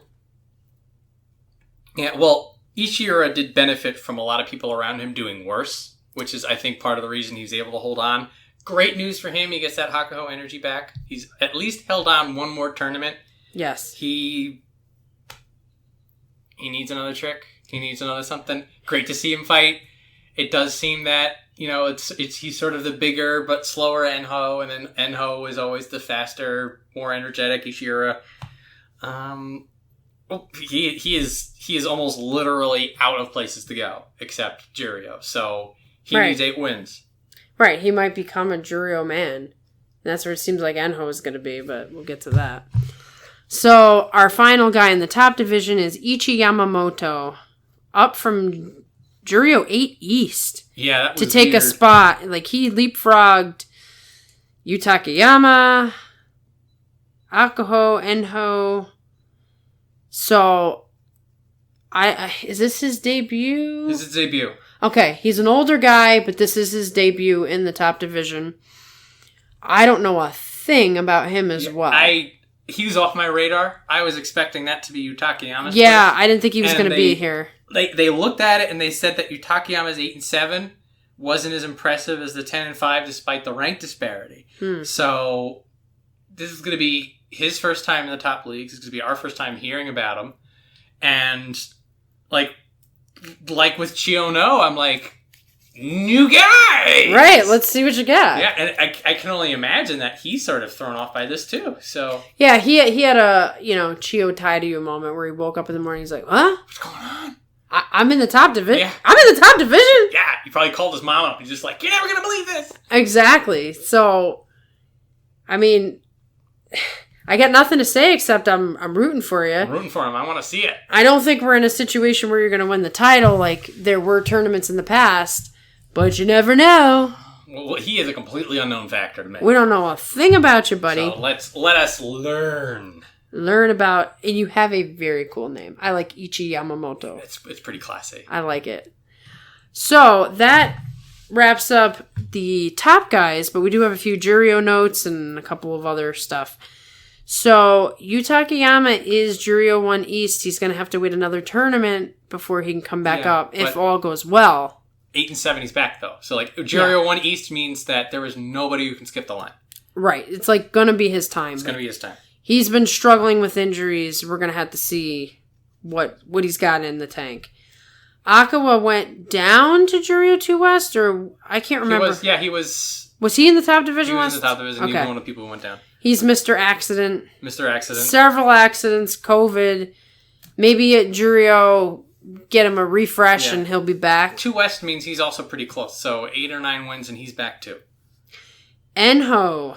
Juryo 5 East. Enho is beat up real bad. And this is what I had always said before. Enho is so small that his sumo is on the razor's edge. If he gets caught, he gets obliterated. And now it's finally catching up to him. I don't want to say this, but I think it's the case. We're probably not going to see him back in the top division. Not. So at 5 East, he's in range of it if he does really well. But it seemed that he's been doing like these half measures going up. So like he was 5, then he was 3, then he was 1, and now he's back to 5.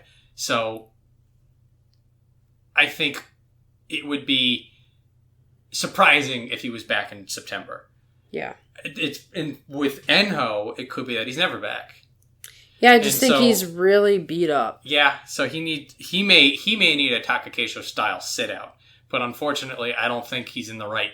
He's not in a good place to do that. No, so he's going to struggle until maybe he should just do a scandal. Everybody's doing it these days. Find a way to do like a 2 basho scandal. Exactly. And then it's like, I have no choice. I can't wrestle. Sorry, I gotta heal up. Yeah.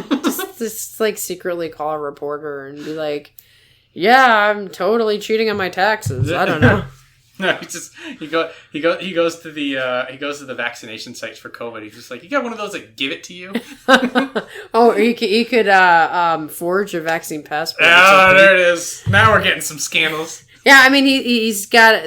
Something's got to give. I mean, Chris was describing he had like one arm and one leg. Mm-hmm, mm-hmm. So, I mean, he's got to heal up. So either he's got to let himself fall or he needs a miracle. That's what it is. So your buddy, everybody's buddy, honestly. Akiseyama is Juryo 7 East. I mean, he got his jaw obliterated. That's a rough injury. But it's not the lower part. So once that heals, he can come back fine. But the Tachia is going to be all screwy until then. 2 tournaments minimum till he's back. Yeah. And maybe more, but... Ugh, I hate the thought of a broken jaw. That's just brutal. Midorifuji, who was one of our great hopes, is Juryo 9 West. He's pretty beat up himself. I think it's, yeah. Another 2. So, like with Akiseyama, you're just like, maybe he'll never be back, but Midorifuji will not be denied. I mean, he's got it all. He's got it all. So, it's like for Midorifuji, it's like, see you in November. If he wins the Yusho, we'll see him in September. But right, but that's... November is probably going to be where Midorifuji is. That being said, if he comes back on a tear, that will be interesting. Yes, it would be very interesting. And he might even get a chance to do an upper division match. Next, we have Abi. He's finally back to salaried level.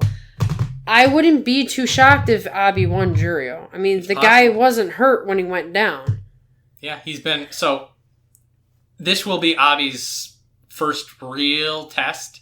Yes. Because I don't think he lost a single match in Magusta. No. So... He just kept winning. Yeah. So, will be interesting to see what Abi does. Welcome back to salaried. I miss him. So... Again, Akiseyama, Midorifuji, and Abi, they're all 2 bashos out of salaried. Mm-hmm. Possibly 1 if they clean house. So... They might make Abi wait, too, even if he cleaned house. Probably they will. So, Abi, November. Mm-hmm. Midorifuji, probably November. Akiseyama, I would like November. I gotta see how that feels. No pressure, just hopes and dreams of a random man. Yes. Now we have another scandal casualty, Ryuden. He has how many tournament suspension? 3, including May. So, we're probably not going to see him again. I think this is it for Ryuden. Yeah, I don't know. I mean, he might not retire from it, but I don't think he's getting back up to the upper division. I think that's done. No, he's not going to... You're not going to be even in contention to do that until November, and he'll be midway through Makushita by then. Right. It's not probably, looking good. Probably that's all she wrote for the jockey when it comes to the top division. And speaking of being done, a moment of silence. Another diehard warrior. Ikioi. It's the end that we probably expected. They literally had to carry him off. He broke his thumb and he took his first day off. And then his body was like, "You're taking a day off." Yeah, and then from there it's sort of just like, that's it. Yeah, that's how it happens. And Ikioi battled for way longer than anybody else would in his state. Yeah, he has elder stock. I think like he's literally going to be a coach tomorrow, which would be awesome. So he's like he'll be an Oyakata. He's not going to be Ikioi. He's going to be whatever his elder stock name is. So the end of an era, but like with all these other people retiring, the beginning of another one. Right. If he's out there finding new talent and showing him how to be like the toughest guy that's ever fought, you know, he might raise up the next great hope. So we will miss you. It was very expected, but farewell for now. Farewell for now. So now we will do our wrongly predictions, because they're always wrong. Always wrong. But it's the way to conclude, I think. Yeah. I've gotta... So this tournament feels so top-heavy. Like, normally I'd go over and I'll be like, you show, don't talk to me. But this time, I'm like, it's Hakuho, it's Terunofuji, or it's Takakeisho. And, like, I'm making eyes at Takayasu, but it's going to be one of those three. It's going to be very conventional, very solid, and, well, quite simply, this will be the Yokozuna tournament. Yes. Is my feeling on this one. And I'm going to break with my chaos convention to say it's that basically whoever wins either has a belt or will get one. Right. This is Yokozuna on the line tournament. I agree with you wholeheartedly. I do think Terunofuji has the edge. It's hard to root... I don't want to say I'm rooting against him, but it's hard to say that he isn't the front runner because he's been so dominant. I do think Takakeisho has a chance to throw a wrench in the plan, but it's still just a chance. I don't think Takakeisho has gotten to where he needs to get yet to really put the terror in Terunofuji. Hakuho is the X factor because Hakuho, prior to March, any tournament he was in, he was, going to be the guy. If that Hakuho shows up, the whole thing is just going to be blown up. It's going to be a tornado. But we have no way of knowing, and he's broken our hearts many, many times, saying he's going to be there and then he's out in day 2. Potential people to look at for either to play foil or to play steel. Ura, coming back and making a splash. Wakatakakage, throwing people down. Takayasu, finally figuring out that mental hurdle. Or Mitakeumi just to make us mad. Right. It will make me mad if he wins because he just wins in July. Yeah. I'll be because then, like, the first time he won, we're like, ooh, the birth of something new, because that was a lot of... That was a big deal. Takakeisho wasn't Ozeki yet. No. So we're like, he was neck and neck. And then the second time he won it, we're just like... Okay, great. Well, we're like, oh, he's getting it back. Look, this is the second spark, the second chance. So if he wins it the third time, like, I'm going to look at him and be like, someone else could have gotten that. Yeah, come on, man. This is a waste. This is a waste. Unless you're going to go on an Ozeki, like a real... It's like... We're really doing this. It's like when you're playing ball and the dog steals it, and you're just like, I love you for doing that, but come on, we're in the middle of this. Right, I'm trying to play the game right now, and you're just being an adorable distraction. Just like, this is not fetch. This is baseball. Oh, now he's chewing on it. Okay, game's over. Game over. Sorry. Guess we'll wait for something exciting in September. And I'm sorry, Mitakeumi, you can change this opinion that we have. Mitakeumi, just like Koto no Waka, Mitakeumi has the power. Yeah. Has the ability. It's got to show up. Come on, buddy. Show up. Ozeki number actual 4 was 5, back to 4. Should have been Ozeki 2 years ago. Come on. Okay. We gotta let it go. Gotta let it go. Let it go. Lots of fun. Lots of energy.